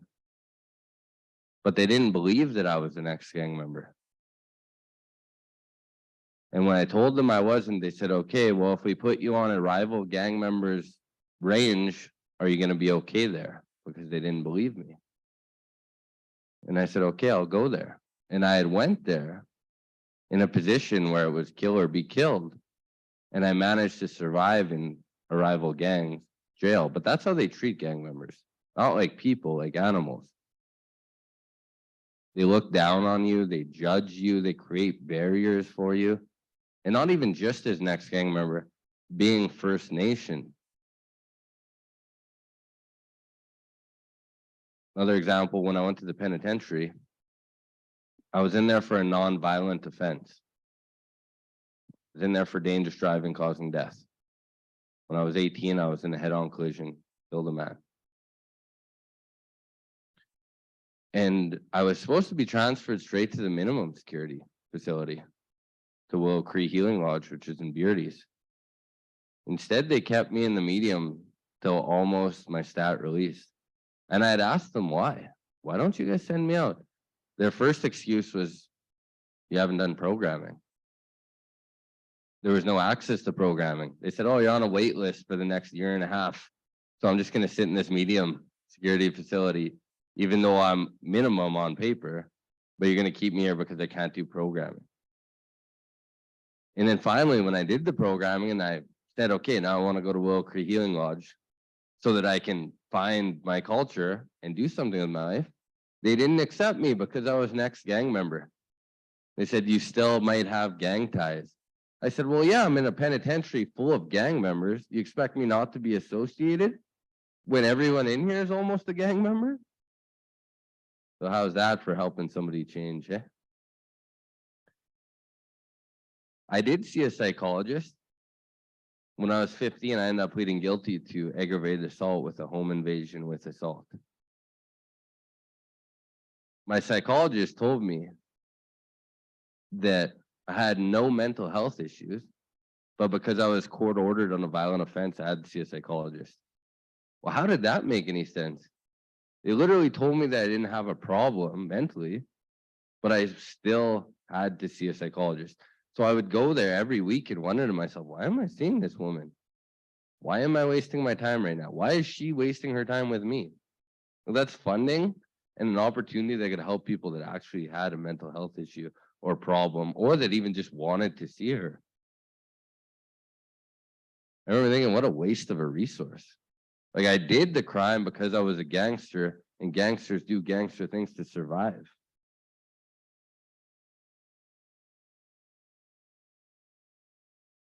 And then I thought to myself, where else are they putting money? Another thing too that I've seen in my life was when I got out, I had to change everything. And I needed some place to go, I needed something to do. Even when I got out from the system, when I got out of the penitentiary, I got out when I was 20 years old. I was 20 years old, I was Indigenous, I was an ex-gang member. I didn't have a resume, I didn't have identification cards, I didn't have a place to live other than the halfway house. I only had $500, like he said. Get out with $100, $500, $300. Like, this is normal. Get out and like, okay, now you're not our problem anymore. Go figure it out. The majority of places won't hire me just based on having a criminal record. Even if what I was in there for was an accident, or if I did it as a teenager. So many of our people, this happens to us. So if I get out, I can't get a job. What am I going to do? I'm going to go back to what I know, sell drugs. That's how I made money.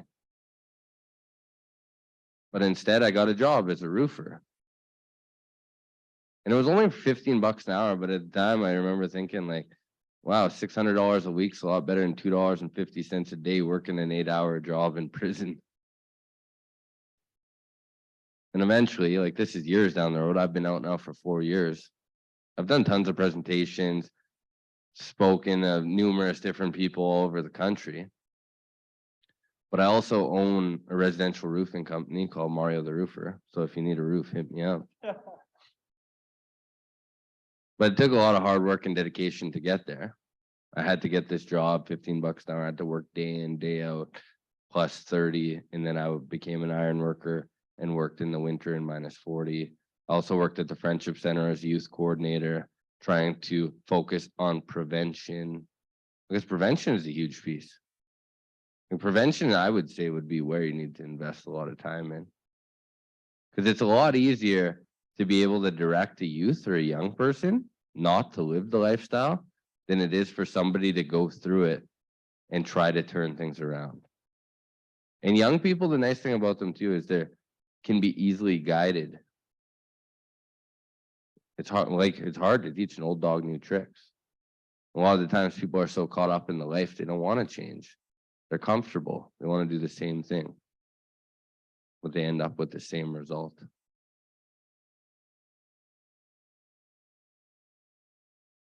And so I think in reality, to be able to make the system better, to be able to make a difference in the research and things that you're doing, would be to back up actual legitimate organizations that are helping people within the system. Make them credible. Do reports on them. Research how they're helping them, if they're helping them, what things are needed to continue to help them, and back them up. Because I can't think of a single program that I'd taken in jail that's actually made a direct impact in my life. And I spent 5 years in prison. I've done probably 10 plus programs. So it isn't the programs that are changing lives. It's organizations like Straight Up that are coming in saying, hey, you don't have to live this life anymore. It isn't the federal government, it isn't the provincial government helping the people. It's the people helping the people, standing beside each other, believing in each other, helping each other up when we fall. Because life isn't perfect, and I've fallen many times. I've been through tough times. Life is hard. And life is even more hard when you're an ex-gangster, drug addict, that's in recovery, that's brown, trying to make it in a system that was set up for failure for us.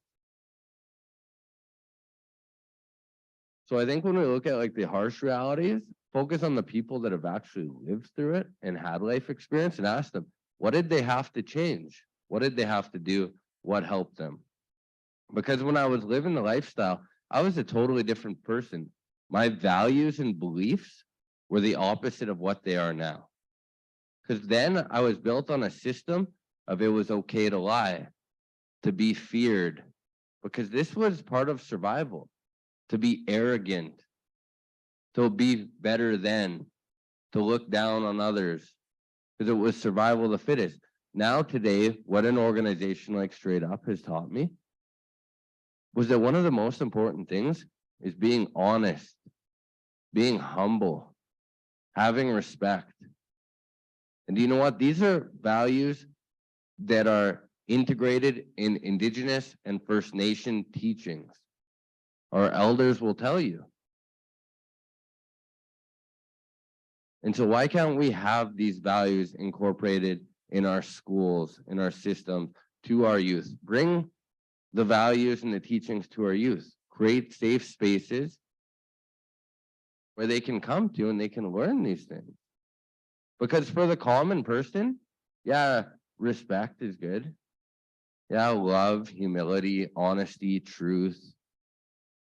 These are just normal. But for guys growing up in the hood, people growing up in reserves, they don't have a loving family, or maybe they do, but our families are sick. Our families are struggling with intergenerational trauma. Our families are struggling with addiction, poverty, colonialism, basically the effects of residential school, but also being taken, placed on reservations with nothing, really, like bare minimum. And so our families are hurting. So what do hurt people do? We hurt people.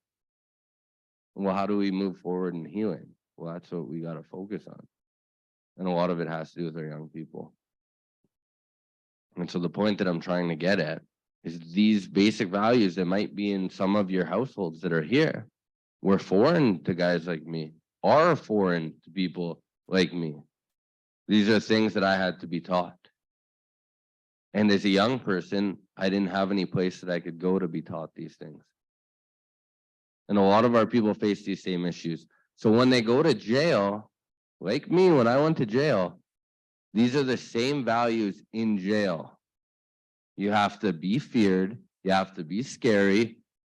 You have to say whatever you have to say to make it. Because jail isn't a place where it's like, okay, go to jail, become a better person. No, it's a place where it's either you're in a gang Or every day you're looking over your shoulder, wondering who's trying to make the next play on you, wondering when the next fight's going to happen, when the next person's going to get stabbed. The guards don't have your back. If anything, the guards are worse. I've seen guys get beat up. I've seen it firsthand by guards. I've seen a guy get his arm broken right in front of me by guards because he didn't want to go back to his room because he still had 5 minutes out of his room. And these stories are more common than you'd think. And then I always see like guards becoming social workers afterwards. And they're always the best social workers because I ask them like, oh, why aren't you a guard anymore? And 100% of the time, they say it was the people. And then I say, okay, what people? Oh, the other guards. It wasn't the inmates. It's not the inmates. It's that belief system that we're not human beings, that we're less than. So then you start looking at values even in our guards. Why aren't they being taught these same things? But I'm here today to tell you that this work is important, but I think that it needs to be highlighted on organizations that are actually doing the work and that care about the people. Built by people for people that are like me.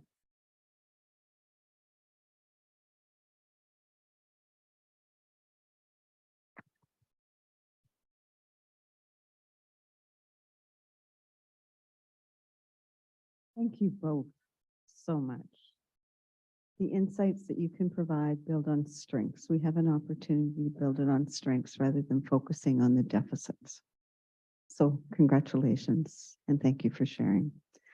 I'd like to actually recognize them at a moment. So I'll stand and clap because I really believe that we need to know and hear what the people say and actually make a difference. Change how we do what we do when we do it.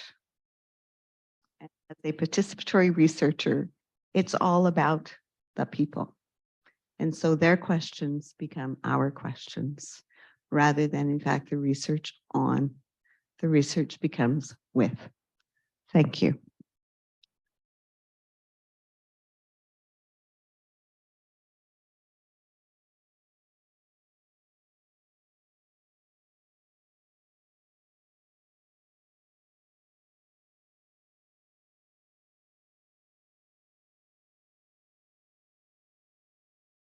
Thank you very much. Any questions? Questions. We always have questions, but the question is from Dr. Miller's point of view, would you like to spend 5 minutes? We have 4 minutes for questions. Go for it. Does anybody have any questions?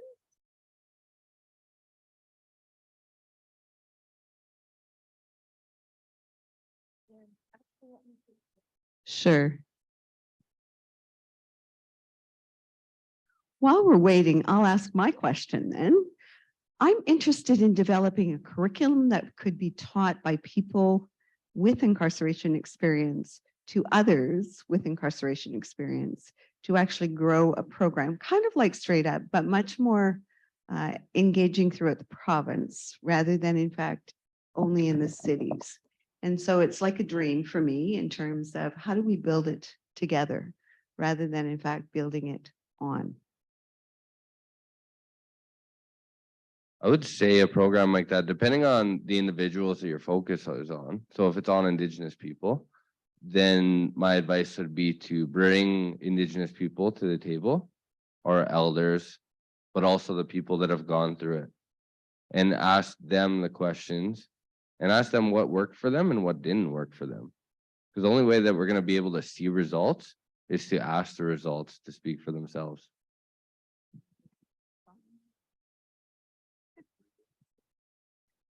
Thank you. We'll keep working on it. Okay, and the other question is where? Okay, sorry.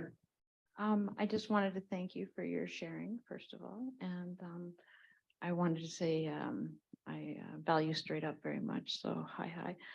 I guess what I'd like to know, I believe that you're indeed correct about our youth and where our money needs to be invested.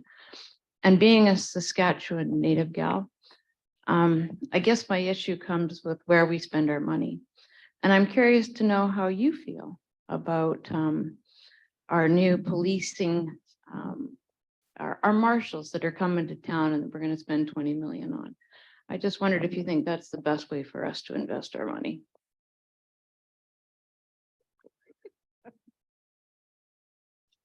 So I don't watch the news very often, so I wasn't familiar with it. But my recommendation and what I think, my thoughts, I guess I would say, more policing just ends up with more of our people being in jail and incarcerated. It's like building more jails. More jails just means more people are going to jail. It's not actually solving the problem. You're making the problem bigger. You're not focusing on reduction. You're focusing on, okay, well, if we add more policing, well, then we can bring more people to jail. If we add more jails, well, then we have more room for more people in jail. Kind of the same context, makes no sense, but they do it because it sounds like it's going to make everywhere safer. Yeah, I totally agree with what you said.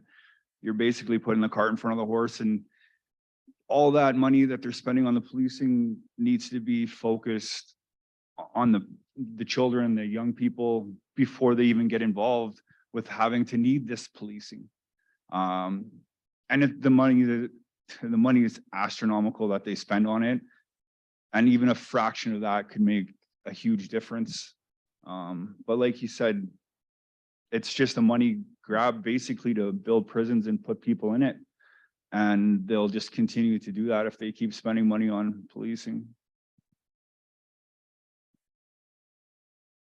And one last question. Okay, Elder Roland. Yeah, again, I'll just kind of, I like these, formats, because it's important for me to understand my involvement with the parole system.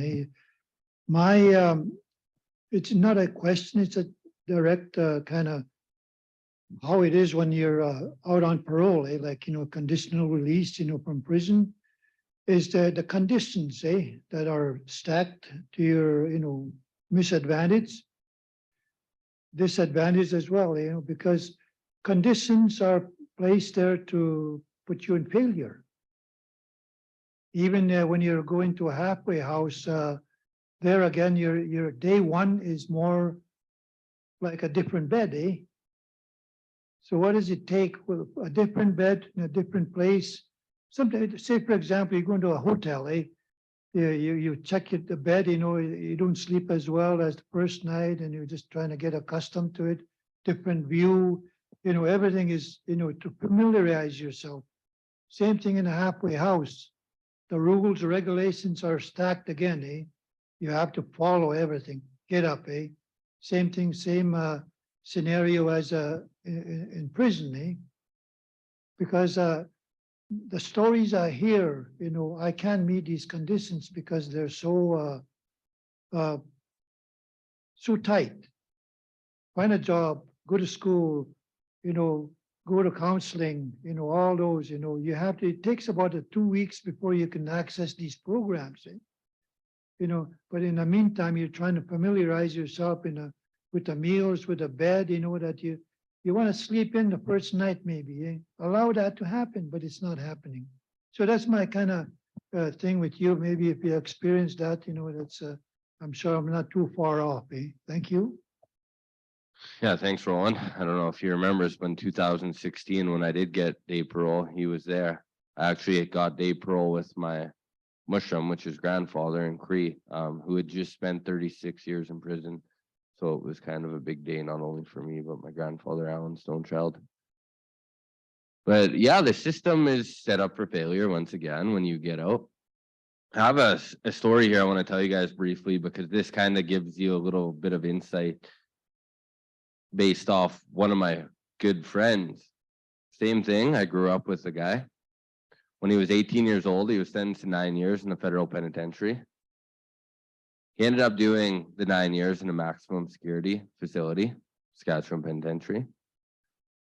And what happened was he went in as a gang member and he survived as a gang member in jail. He was held till his warrant release. So he did all 9 years. And then they put him on an A10, which is a conditional release, even though you're done your warrant expiry. So you get out of jail, but they still give you another year or 2 years or whatever it might be, this A10, to keep you on conditions to be able to control you when you get out. And then they put conditions like don't drink, don't do drugs, don't hang out with gang members. Here's a 10 o'clock curfew. But you already finished your expiry, your sentence is already done. But their parole board will put things, or I don't even know who it is, but somebody puts these A10s on.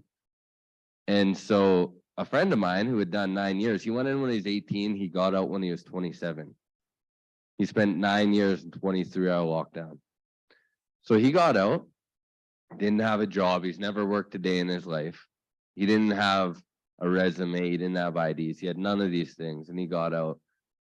And I remember thinking like, bro, this is gonna be tough. But you can do it, because I always want to believe. And not even a month later, he ended up in jail. And here's what happened. He went out and he partied with his friends past 10 o'clock. And one of the things that a lot of people don't realize is now he's looking up to 2 years for each breach that he's done. So for a night out with his friends, drinking with his friends after being in prison for 9 years, all of a sudden he was looking at 6 years in jail. And so he did his 9 years, he finished his sentence, he was released on a conditional discharge, which is an A10 release, if you're not familiar with. Even though you're done your sentence, they can still put these parole conditions on you. But then it's up to 2 years for each breach. So he went out, partied with his friends, then he ended up back in jail, looking at 6 years in prison for going out on a Friday night with his friends. That's the reality of these conditions. What happens when you're 15 years old and you're on the same conditions, which I was? You think I even listened to anybody?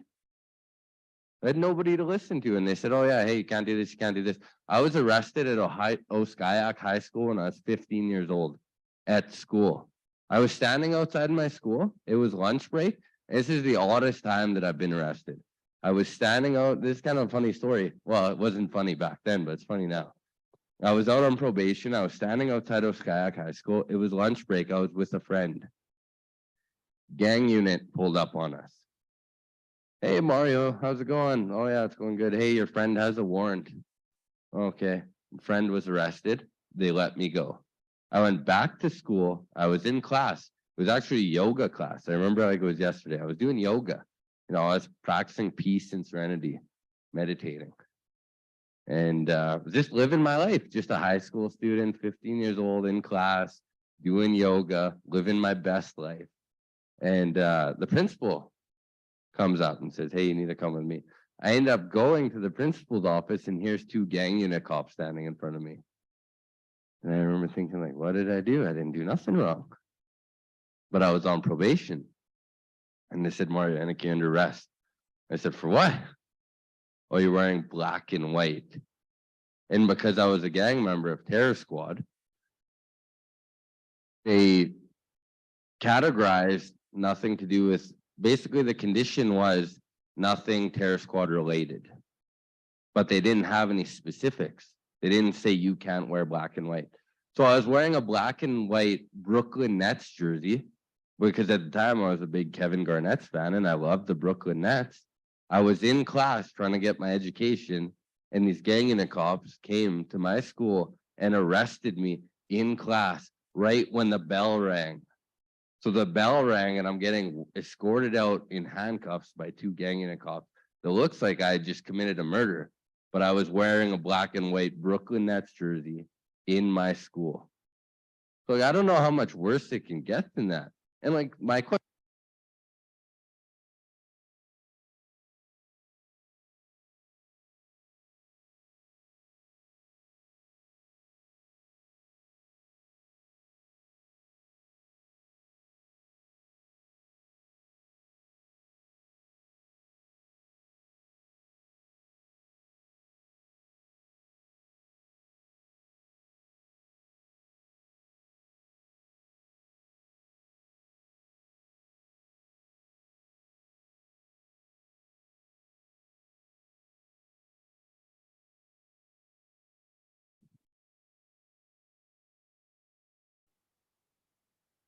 Mario, thank you so much. And that George, really appreciate you bringing this insight.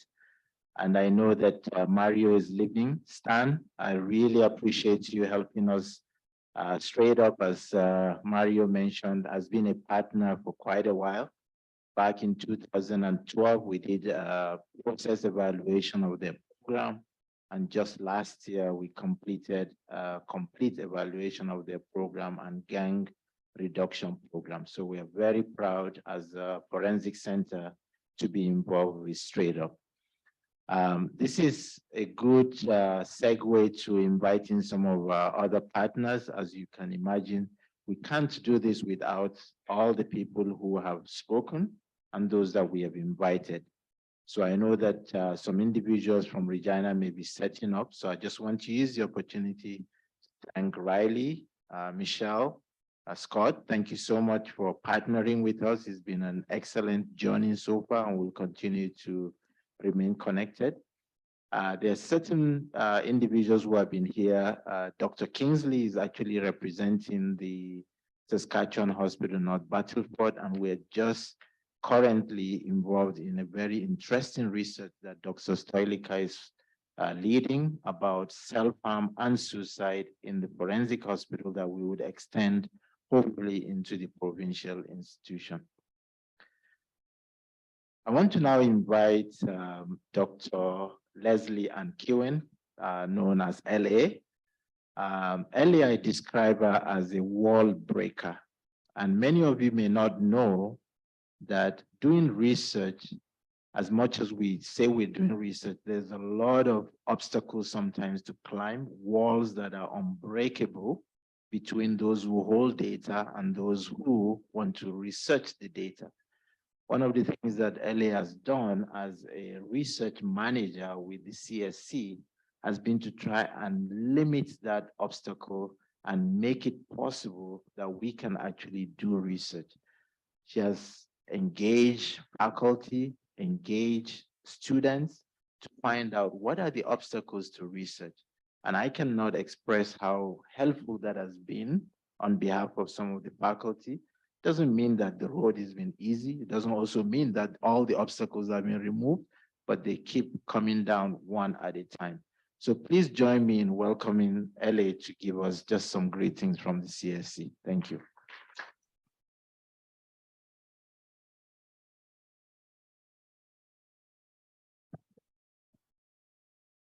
Feels like my faculty days. And I could never make this work when I taught either. So I have probably the most unconventional greeting that you might ever hear from CSC, because as Manfield said, I'm kind of a rule breaker and they still employ me. So I have the prepared remarks behind me, which I'm just going to leave alone. I'm here in substitute for Jason Hope, who's the Regional Deputy Commissioner for the Prairie Region, who unfortunately got called away today. So you're left with me, and of course from the Commissioner. And I have the privilege and the honor of sitting on the advisory board as well for the center. And I've done that for a number of years. And for me, this is the kind of environment that corrections needs to learn from. When we hear the stories that we've heard today and Kim's, excellent presentations, it helps, it challenges us. And that's really what we need to live in, is an environment of challenge that says, what do we need to do better? What do we need to do next? And most importantly, what do we need to do differently? And that's where I think the center helps us. We've been a partner with the center, CSC has, since the inception of the center. The Regional Psychiatric Center, and I know there's a couple of people here from there, is unique in Canada. It sits on a university campus. It's intimately connected with the university. And this is things we can learn from, things we can emulate more. And so it's important to recognize that I too am impatient. That I think you would ask anyone who works with me and my team, I don't like barriers. I tend to break them down, or at least try, and I stomp over them all the time. I hate hierarchy, so I just plunge through it. I'm like, I don't know if I have the right to say that, but I'm just going to see it and see what happens. Those are important things that I think we need to be okay with. That we can't always say that we can't have to exist within this rule system or this set, because really that's how we end up with systemic racism, is by saying we need to follow these sets of rules, these procedures, these processes. So how do we break away from that? And I think the center is a way to do that. It's why those partnerships are so important, because they allow us to see outside the boxes that we exist in every day and to say there might be a different way, there might be a better way, there might be something we need to do more of or something we need to do less of, but we need to be willing to hear that, right? We need to be willing to sit in the uncomfortable places that make us hear those messages and then decide what we're going to do about them. One of the things that if you've known me at all, you've heard me say this before, I think there is value of working outside the system and saying what needs to change. But there's also value about working within the system and trying to make some of that change happen. As frustrating and as awful as it can sometimes be, it's also a point of privilege to be able to work and try and help and make those changes. So the center has partnered with us on some really important projects throughout the years. FASD and the pilot projects we've done with them. Probably the first in Canada to look at FASD in the criminal justice system. Important. The work on dementia and on aging offenders. The work that we are doing around using traditional indigenous healing in healing lodges. Some of the first ever in Canada. These are important ways the center helps corrections, helps CSC do its job and hopefully do it better, do it productively, do it for the benefit of the people whose care and custody we have. Because ultimately, that's what we should be doing, right? Do we do it perfectly, as you've heard? No. Will we ever do it perfectly? No. But can we do it better? Can we do it with more humanity? Can we do it with more courage? Can we do it with more innovation? Yes. And how do we do that? Through the center. And that's why I'm so pleased to see this strategic plan. It is a vision of what this can look like as we move forward. So thank you, Mansfield, for having me, for letting me speak. Hopefully the commissioner isn't too upset that I didn't use any of the prepared remarks that are in front of me. I think she probably knows by now that was probably something I wouldn't use anyhow. Anyhow, thank you for the privilege of being here. Thank you for letting me be on Treaty 6 territory and for letting me come home, because I actually am a Saskatchewan girl. I grew up in Creighton, was born in Weyburn, and lived most of my life out west. And so this is like coming home. So thank you very much. And thank you from the Correctional Service of Canada for your work.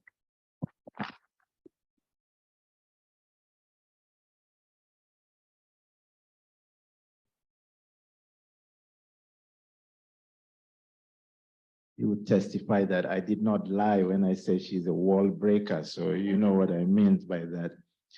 We're moving into the final stages of this afternoon, but I do have a number of thank yous to pass on. There are a number of individuals online. I want to really recognize them. In fact, one of our advisory board members, Mr. Eric Michael, who is the executive director of Willow Creek Healing Lodge, has been on from the first minute of this day and remains there. So thank you, Eric, for being here. I also want to acknowledge our sponsors. We've had significant support from Research Implementation Branch, from the colleges of medicine, law, nursing, and arts and science, who all contributed to this public forum taking place. I also want to acknowledge the contribution by Andrea Waslow, who isn't here. She guided us through the strategic plan process, and I really appreciated her. I want to appreciate also the team that worked to make this together. Dr. Joel, Dr. Stoilica, and Lilani. Lilani, I think, worked extra, I don't know how many hours you added on top of this, but I really appreciate your organizational skills. She came in and hit the ground running as our coordinator, who has only been with us in the last 2 months, but has done a fabulous job. We've had help from some students who, as you heard earlier on, we crave in raising students and supporting them through their programs and participating, even though Scott steals some of them from time to time, which is okay. So Laura, Kennedy, and Stephanie, thank you so much for that. I want to conclude by really appreciating our, what I won't call them lived experience, I think is lived expertise. Todd, and I know that Mario is left. I hold in my hand something I'm sure all of you can see. Todd asked the question when he was speaking. He said, I don't even know how they trusted me with the keys of all these apartments, which was like a joke. Todd found this wallet and gave it to me to find the owner. I can tell you that all that we've been talking about, from those with lived experience, to the researchers, to the policymakers, to those on the front line, culminates in the values that Todd and Mario were talking about that we need to put in so that people help people and we can have hope that there is life outside the criminal justice system for a majority of people.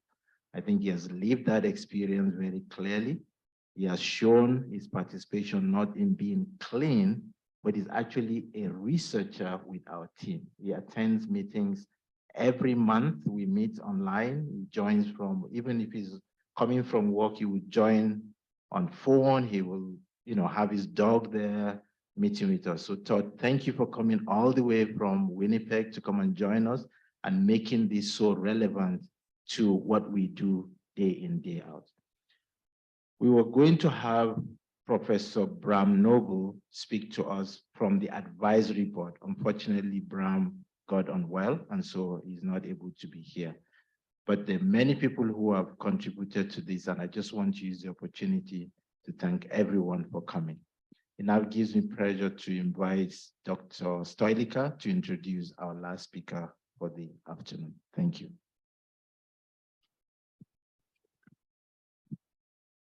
Good afternoon, everyone. So my name is Bryce Stoller. I'm a research officer at the Forensics Center. And we've had so many great discussions this afternoon, and I know we're in store for another fantastic presentation. So with that, I'd like to introduce Alicia Clifford. Alicia Clifford is a white settler PhD candidate at McMaster University who stands in solidarity with Indigenous women forced to maneuver Canada's prison systems. The research focuses on how the state targets Indigenous peoples via the criminal justice system to perpetuate settler colonial policies of assimilation. They work alongside the community using strengths and art-based approaches to ensure Indigenous women's perspectives become a force to change. Over the years, they have worked on several international grants alongside Indigenous scholars that focus on Indigenous people's sovereignty and self-determination efforts in health, sport, research, and education. As a settler, they are responsible for moving beyond reconciliation and directly engaging in reconciliation by creating safe spaces that seek a diversity of Indigenous knowledges. In essence, they want their privilege to serve Indigenous peoples targeted by their legal system, because there is no justice system in Canada's settler colonial state, only a legal one. So with that, please join me in welcoming Alicia Clifford.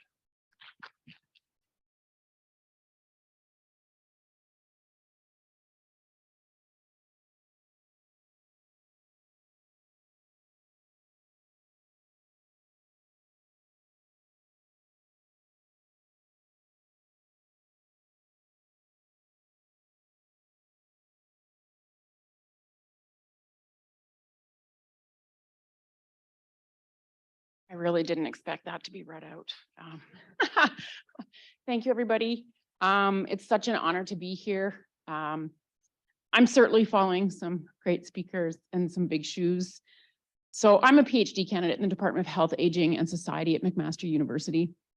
However, I'm originally from Treaty 4, so just south of here in Regina, but please do not hold that against me. But I'm always drawn back to the prairies, and my research, honestly, is in Saskatoon here in Treaty 6 territory. So I'm always back. I'm here every 2 weeks. I basically live 1 week here and 1 week in my home in Alberta. So as a white settler, though, I'm grateful and very indebted to all the nations that allow me to reside and work on all of the lands that extend across Turtle Island. The title of presentation, this is kind of a work in progress. It's actually, we just finished data collection. So this is the first time I'm kind of presenting some of this information. And it's been complicated because these are like babies to me. So we'll have to see how it goes from here on. So here's a bit of a roadmap, really. I'm going to break down the numbers. There's some repetition between mine and Senator Pate's presentation for sure. Numbers might be a little bit different, but you probably have access to better sources than I do. Then I'm going to get into a bit of a background on healing lodges. I know you provided a little bit, but we'll just dive a little bit deeper, give a little bit of further context, then talk about the research journey. So I'll talk about my master's research and how we moved into this arts-based approaches, how we keyed in on arts-based approaches with the community, and then giving back to the community. Kind of a note about terminology, going to use Indigenous, but also First Nations, Aboriginal. Aboriginal is the language that's used by Correction Service Canada. So that's where, if I'm using Aboriginal, that's where that stems from. But I do try to use the names of the communities that the people are actually from as well, if I know them. So to be honest, I have a bit of a love-hate relationship with numbers. I'm going to discuss later on kind of the focus on numbers, and statistics remains really high, and it really eradicates those lived experiences and often focuses on deficits instead of coming from a strengths-based approach. But statistics also put things into context for us, and they let us see that bigger picture. So there's kind of a fine line between presenting the deficits to get the bigger picture and to get to the strengths-based approaches. So kind of to jump into the numbers, this is a different graph than from what Senator Pate had presented, but like she had mentioned, there really was no disaggregated information based on gender or race until around 2001 is when they started tracking it. So over the past decade, the number of individuals moving into the criminal justice system has actually been steadily declining. But this number of Indigenous peoples is escalating exponentially. So since 2010, the white inmate population has declined by 23.5%, while the Indigenous population has escalated. There's different ranges and numbers. The one that I had was 52.1%. That's huge. But then when you break it down further, Indigenous women, as has been stated, they're the fastest growing population. They've actually increased 73.8%. So 73.8%. That's huge. So this is the graph that demonstrates women coming in on a warrant of committal since 2001. So these are just women who are new to the system, not ones who are already in the system or in the community. So you can see the trend line continues. It's pretty upward projected. And what the piece that I find interesting on this one is when you look where you start to see that big spike is actually in 2012. That's when the Truth and Reconciliation Commission happened. Then you see the next kind of big jump again is in 2016. That's when the National Inquiry of Murdered and Missing Indigenous Women and Girls began. So you kind of, both of those were efforts for truth telling and truth seeking and bringing forward what Canada's colonial systems. Oh, yep.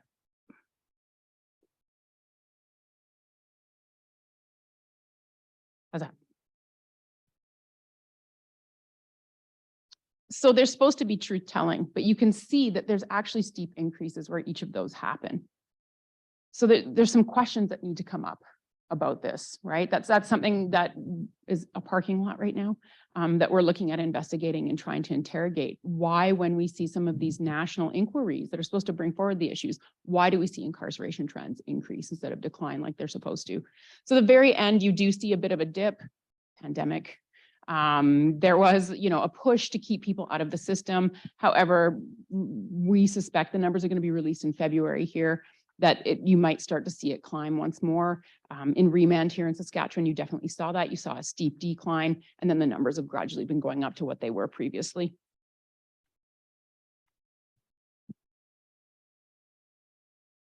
Again, Indigenous women make up less than 5% of the population aged 18 and over, so 4.16%, but they make up 50% in federal prison system right now in Canada. So there's geographical and regional differences. In Alberta, Indigenous people represent 6.5% of the population, yet Indigenous women comprise 55% in prison. That's provincial and federal facilities. That will change based on where you're located. In Saskatchewan, Indigenous people make up roughly 16% of the population, yet Indigenous women make up 95% of the women in prison. You just have to walk through Pine Grove. That's all you need to do is be inside Pine Grove. Almost every single person in there is, and every single woman in there is Indigenous.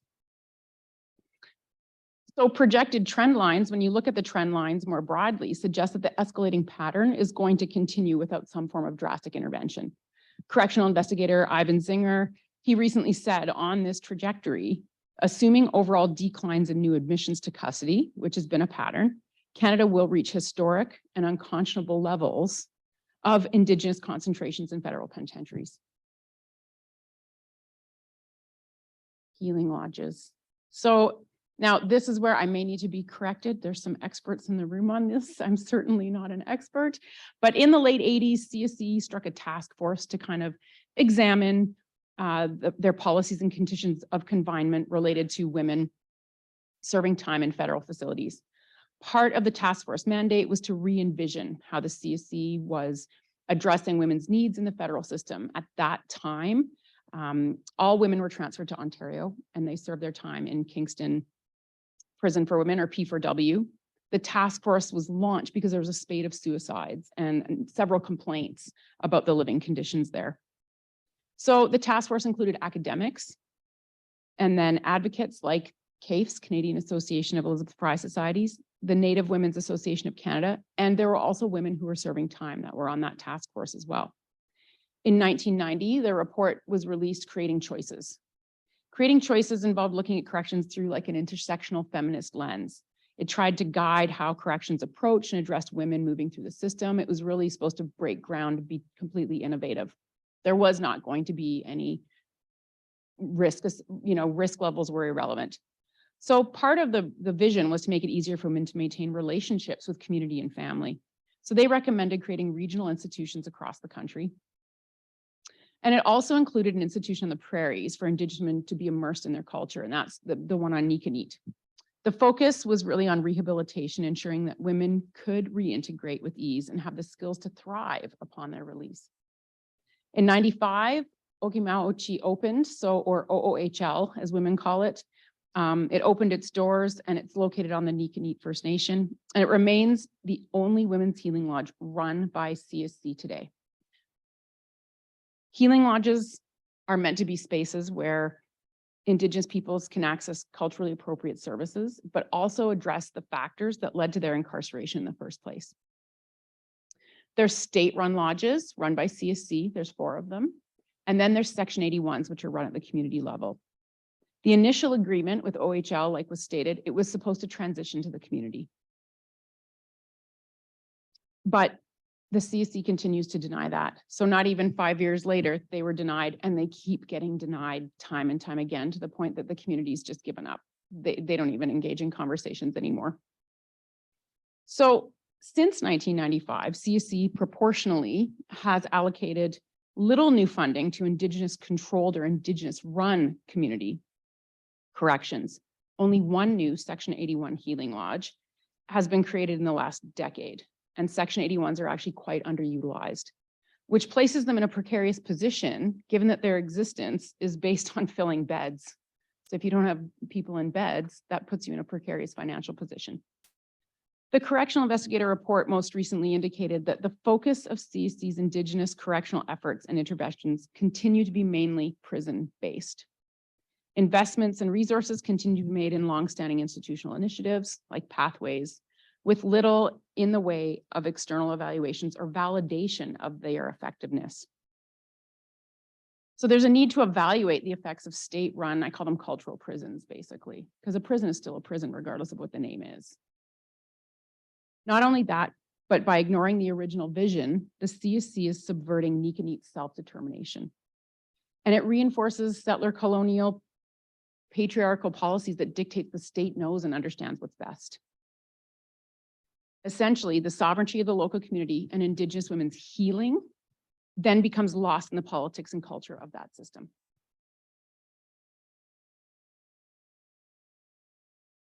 So indigenization of the federal system is really taking place in two distinct ways.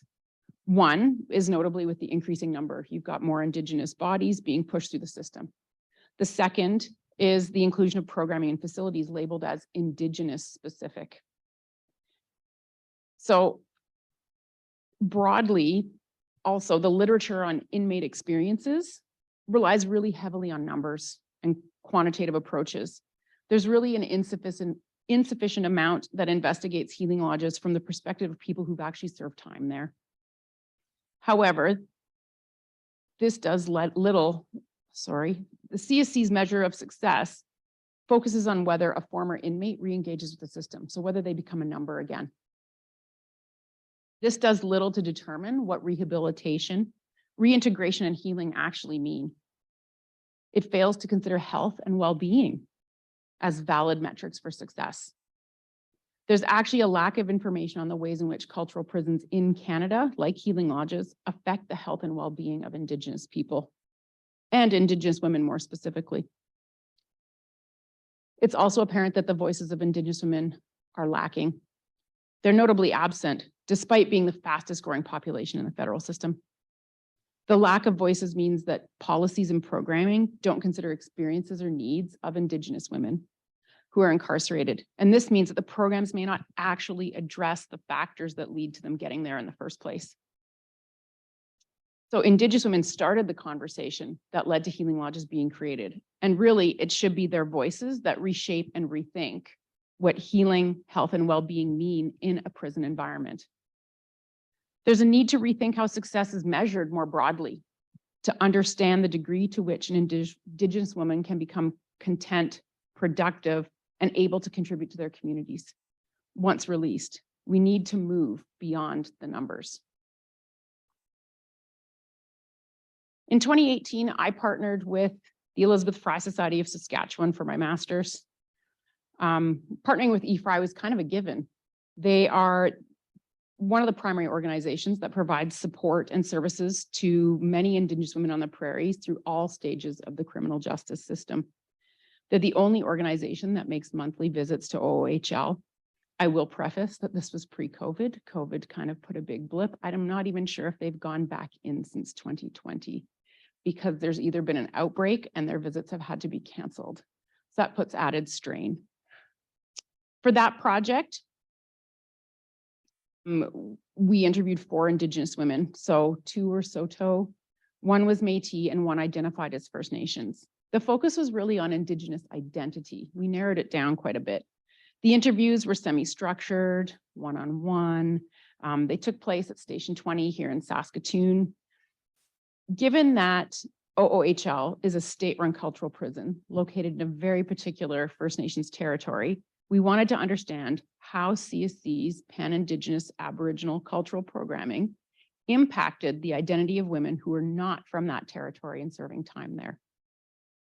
The intention was really to create a safe space for the voices and actions of Indigenous women to stand on their own, to analyze the impact of state-controlled Indigenous cultural programming. We used relational accountability, where we engaged in relationship building through the 4 R's of respect, responsibility, relevance, and reciprocity. I cannot underemphasize relationships in that fact and relationality in this entire process. I've made it through the organization. There will be a fourth executive director that I will be working with the organization, and staff turnover as well. So it's the relationships with the people there, but also the people that they serve that's made a huge difference. The further this works go, the more that really stands out. Story work was also used, that we didn't segment women's lives, and the women became tellers and owners of their narratives, but we also did not want to segment their realities.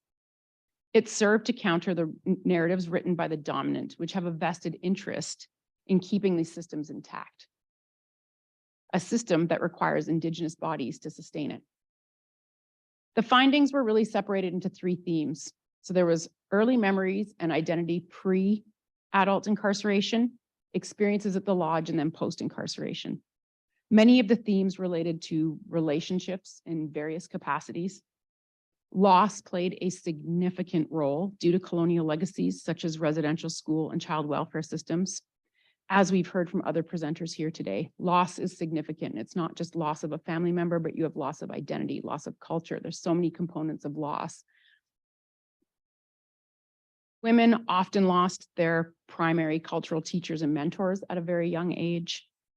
While the women shared positive sentiments about their time at the lodge and the cultural teachings they received, they also experienced disillusionment, frustration, and confusion regarding how to move forward with this new information and how to reconnect with their individual cultures, given their new reality outside of the institution. They felt frustrated about not receiving guidance on protocols and practice vis-a-vis knowledge transfer. And this became a site of conflict for them, and ultimately greater confusion about their indigeneity as Indigenous women, and the issue of cultural appropriation came up time and again as well. Ultimately, the women recommended that staff get to know the individual, like you were talking about, that the individual needs to be known, and diversify programming to allow for multiple diverse Indigenous identities. They also recommended greater resources and supports for when they get out, because that's where they found they struggled the most, was once they got out. That project really was the beginning, and it's evolved to allow for it's evolved significantly since then. However, those relationships and the 4 Rs have really remained the foundation.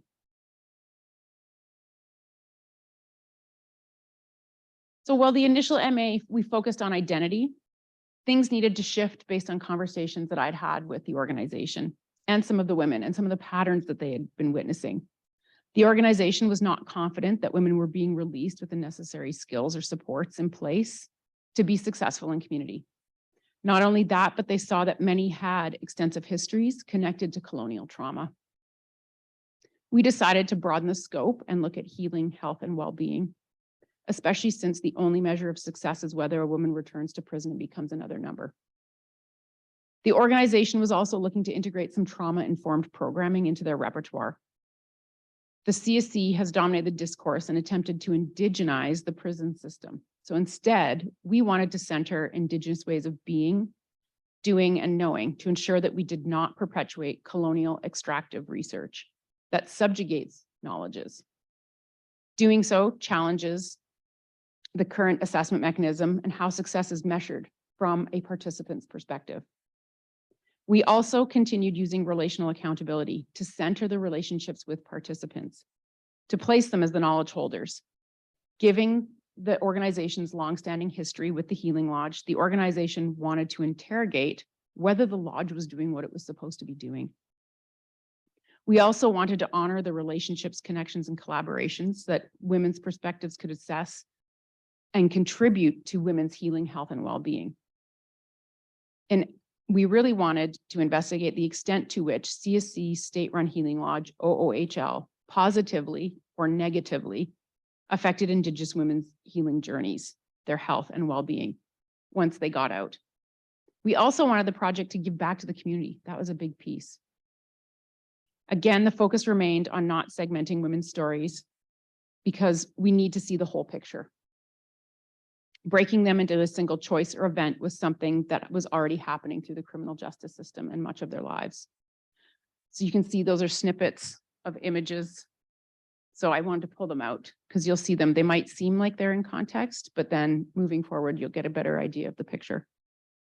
We wanted to push back to understand the entire picture by taking a trauma-informed life history approach. This is where we decided to explore arts-based approaches. So we decided on body mapping. Artist Jane Solomon and psychologist Jordan Morgan originally developed body mapping to support women living with HIV in Southern Africa. It's a form of art and narrative therapy used to better understand participants' stories, bodies, and how they experience the world. Everything we experience essentially happens in our bodies, whether or not we're aware of it. Our memories are encoded in our bodies. We wanted to understand healing, health, and well-being from within women's bodies and how their experiences may have shaped what was happening within and through their bodies. So body mapping was first seen as an advocacy tool to bring attention to the issue of HIV/AIDS in Africa. However, it was rapidly becoming a tool for storytelling, helping people to sketch, paint, and put their journeys into words. It's an arts-based process that's used to collect data for research purposes, but has therapeutic benefits for the participants. Body mapping really challenges traditional Western extractive research by empowering participants to work through embodied life experiences, including trauma. And this was key to the work that we wanted to undertake. We really felt that any method must have a benefit for participants and must be trauma-informed. Questions frequently come up about whether, is this research or is this therapy? I got that a lot within my own department. And also the ethics review board was questioning this a lot because they wanted it to be research. They didn't want it to be therapeutic. However, it's both, and it should be both, especially when you're working with Indigenous women who have been incarcerated. If you remove that therapeutic aspect, it's simply another extractive research tool, and it's been known to cause damage. So you can't extract that therapeutic benefit from it at all. The body mapping process also accommodates diverse voices in that it provides the opportunity for Indigenous women to reconnect or express their individual cultures while simultaneously providing a place for them to foster a sense of community because they're connecting with other Indigenous women who've been incarcerated. It provides a space where Indigenous women can connect all aspects of the self, so the mind, body, heart, and spirit, to make sense of their past, present, and future. Participants can step back and see on their maps past or even current challenges that come up with a pathway forward.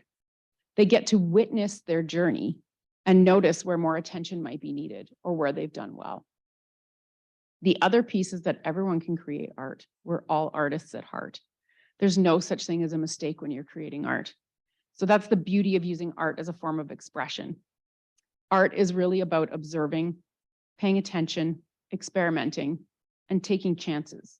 It's really about healing and transformation. So on this page is one of the participants' body maps. That's what it looks like. So besides those little snippets, when you come out, this is what it looks like, and it tells their story.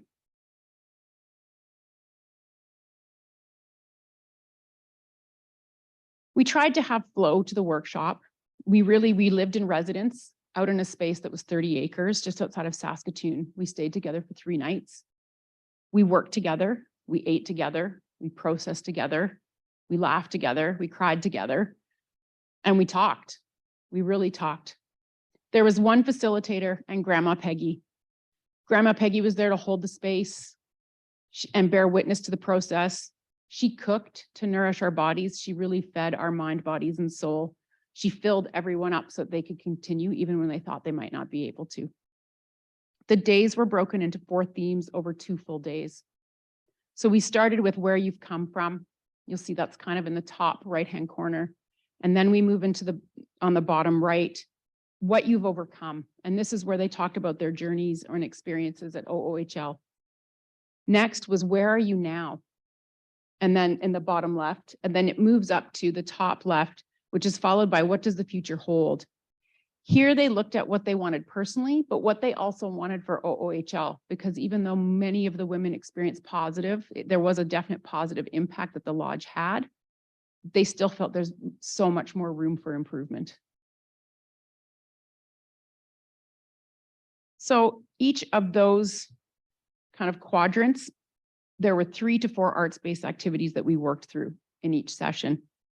So breaking it down this way allowed us to flow through kind of a timeline of women's lives, which manifested itself on the maps. The women reflected upon the past, present, and future, using their bodies as that focal points. They really had to connect with where they felt things in their bodies. They were asked to really connect and see where they felt things and what that looked like. Many of the prompts asked them to consider colors, shapes, and locations. The workshop was described to participants as a journey where they're going to walk up a mountain. So that first day is really that steep uphill climb. And then once they reach the top, it should be smoother sailing on the way down. And we structured that on purpose so that you have kind of everything all in one day. And then you could have that downhill slide and focus on that future pacing. The first group really helped inform the second group. So the first group, I worked back and forth with women to get the questions down, the prompts down. We're like, okay, we're just going to have to pilot it at this point, see how it goes. You know, they came in and then we sat down and had conversations. And so the process was refined. They had final say on the versions that went out. The next version that came out, unfortunately, that first group, it was extra stressful because it happened to be happening when things at James Smith Cree Nation were happening as well. So not only we've got women who are connected to those communities and know people in those communities, but they had to travel down to be somewhere remote. It was a lot for them, you know, but they made it through. We've built a community and they felt safe where they were, which is what was important.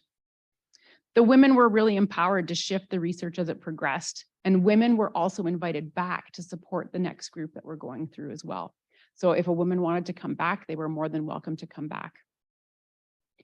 So there's a lot of information for women to sift through in a very short amount of time during this workshop. Honestly, I've been through the body mapping process myself. That's part of it, is you should not be facilitating it unless you have been through it. And so I've been through it on my own. You kind of end up feeling like the timer of a cooking show, telling people that you have to stop your activity, move on to the next one and giving them a break. You know, we had some good laughs. They made fun of me quite a bit about that.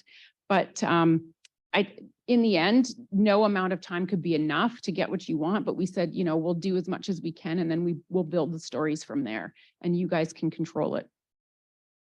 As one participant put it, there's so much. It was hard to decide what went on the canvases and what didn't. It was up to them to decide how much they wanted to include or not include. They were in control of how the narrative, how that looked, and what it was that they wanted to work on. Women also talked about having done work like this before, but it was always in segments. And certainly not since they left the lodge. They'd never really put their story down in one fell swoop. This made the process overwhelming, but yet it was also very rewarding. Seeing everything on their canvas and others' canvases was healing because they could see where they've come from. They could see similarities and differences, but it also provided a space for them to see where they may still need to focus.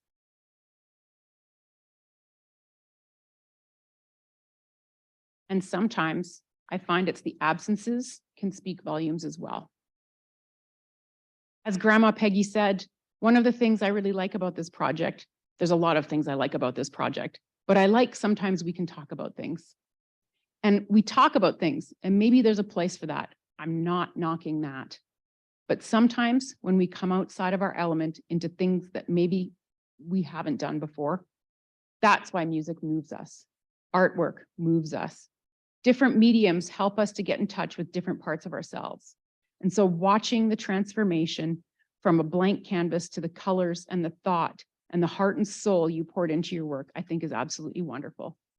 So these canvases are actually 5 feet by 6 feet. So they are massive canvases. So you're walking into a room where you have a 5 foot by 6 foot blank canvas. It's intimidating. There's a little bit of intimidation there, but the result was so rewarding for all of them and for me.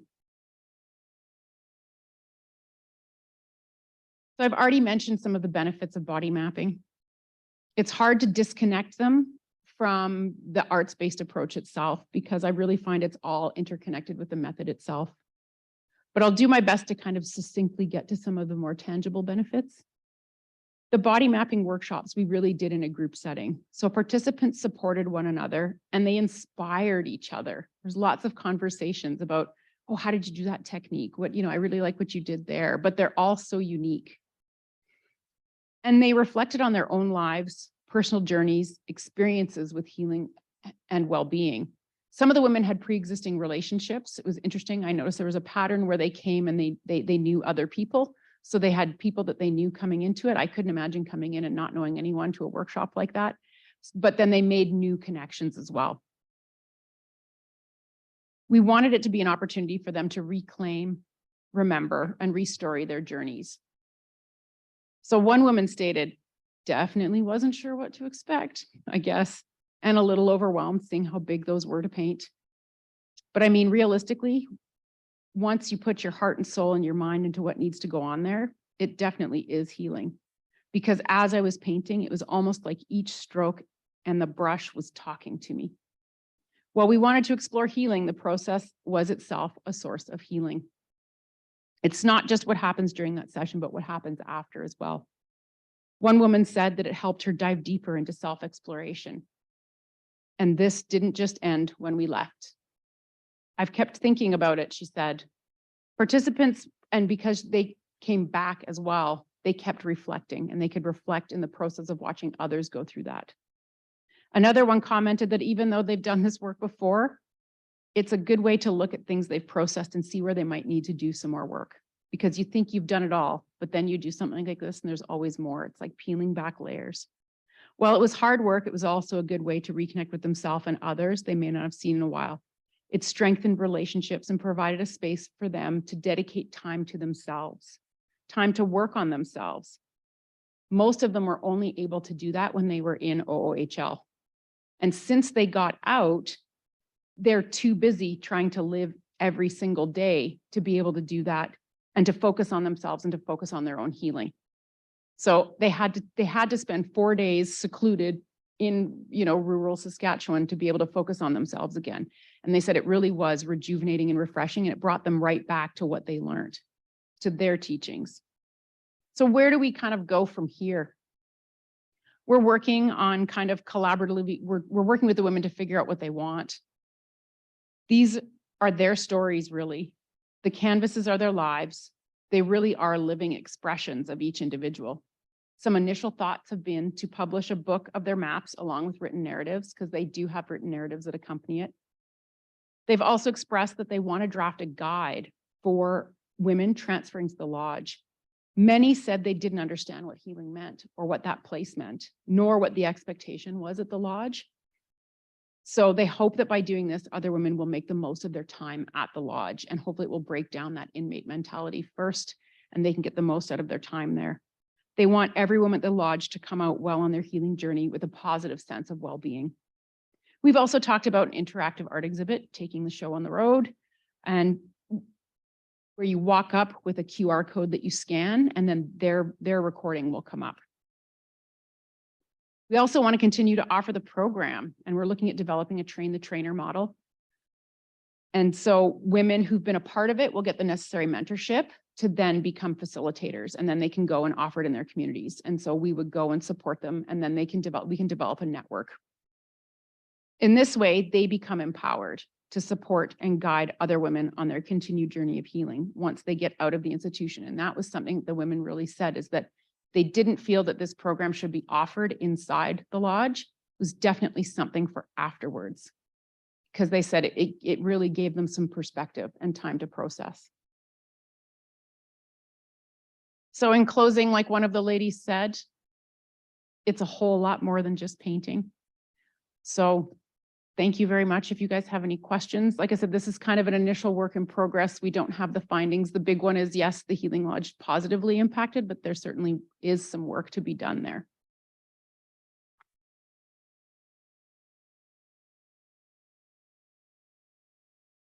Thank you, Alicia. So yeah, we have a few minutes for some questions. If anybody has any questions, I can bring the mic around. Go to Elder Roland and then come back here to the center campaign.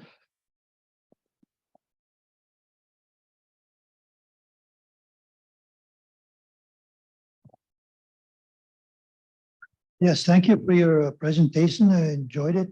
But there's something that I made a comment many years back when I first when I started going to the Okinawa GA, that the name itself is incorrect. You know, I've brought to the, officials at the lodge to their attention, but nothing has been done. They said it was the letterheads, we have to change everything, it's gonna cost money. But Okinawa, Uchi is not the proper, word, the proper name. It's Okinawachi. To understand that, in our culture, don't desecrate our language, That's what I'm saying. So that needs to be corrected by all means, And we can't just let it ride and let it go as that, So that's one of the things. And also the reserve itself, Nikanit, again, that's another one that's misused. It's Kanikanit. Okay, so those two, are very, disheartening for me as an elder and as a language keeper as well, So maybe it's something that needs to be looked at. That's all the comment I have, and I enjoyed my time here. Hopefully, I'm not taking any time away from these questions I've been giving.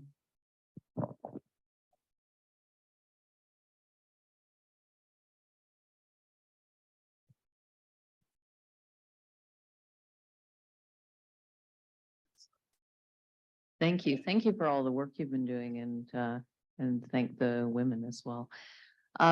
I was curious, do you know if any of the women who participated had been at the lodge when it first opened? Not when it first opened. There were some that were going to, we were supposed to have a number of participants come, but however many show up. Right. I have a list of women who actually want to do the program. And so some of them I know were some of the original women that were there when it first opened. So I would really love to run a session for them. Well, I'd love to chat to you after because I can think there's a few of them have died sadly Yeah. who were there, but the way when it first opened, I was, if you go back and look at old stuff, I was quoted as saying, I may have to eat my words that this place it may be that we can rise above prisons. But 6 weeks later, that was the first visit. And 6 weeks later, it was different because the first visit I went was just as it was opening and staff didn't have offices then. They were expected to fully interact. It was mostly Indigenous staff, women at the time. And the day that I was there, because it was the opening, they were welcoming people from the community. And I honestly could not tell who, aside from the women I knew from P4W and SASPEN and our RPC, because the Indigenous women were moved here first before the lodge. I couldn't tell who was staff, who was prisoner, and who was community member. And so, but 6 weeks later, it had already shifted to the more correctional model. So I'm just be curious. And the one of the medium security women they took, it's never been recorded that they took her back several times and they didn't actually register that she was back at the lodge. Even though, and so there were some really good things that did happen. But in my experience, most of the really innovative things didn't get documented because it became a correctional institution fairly quickly. So yeah, and that's basically the general idea. The big thing that women say is that you get into it what you put out of it, but they also talk about you're treated like a human being when you come from like Edmonton Max Institution. I think that was the biggest difference was, yeah, and but they said you're still in prison. Yeah, no, I was struck by you saying that because the women who had been there before, many of them don't want to go back because they say it's so different that you're treated like a prisoner again. Yeah. Now there. Yes, yes. And some of the women it was very recent during COVID. So things had changed drastically from when other groups of women had been there too. Right. And I don't know, are they still taking them straight from remand to the lodge? Yeah. So that's a big difference from, Yeah. No, that's great. Thank you very much. And thank you for answering my questions.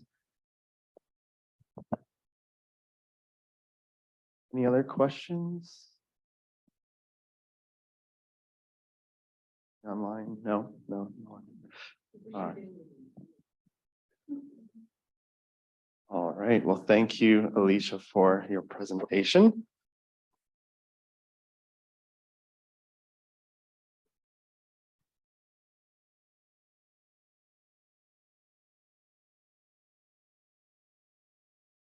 So yes, I'd like to thank both Senator Kim Pate for her presentation and Alicia as well. And I'd like to invite Elder Roland Duquette up to provide some closing remarks for today's session.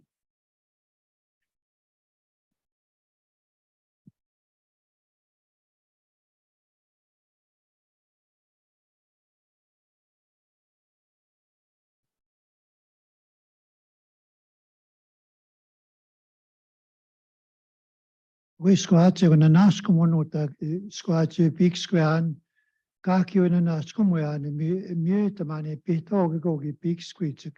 Imam skutagik matsu and Imam skumatic min and the cinema. Me ask ne wamma. Why all kaito te kiapits? It was a much mutia. You can get Kiwanakama Kavita Seka Makutinigan.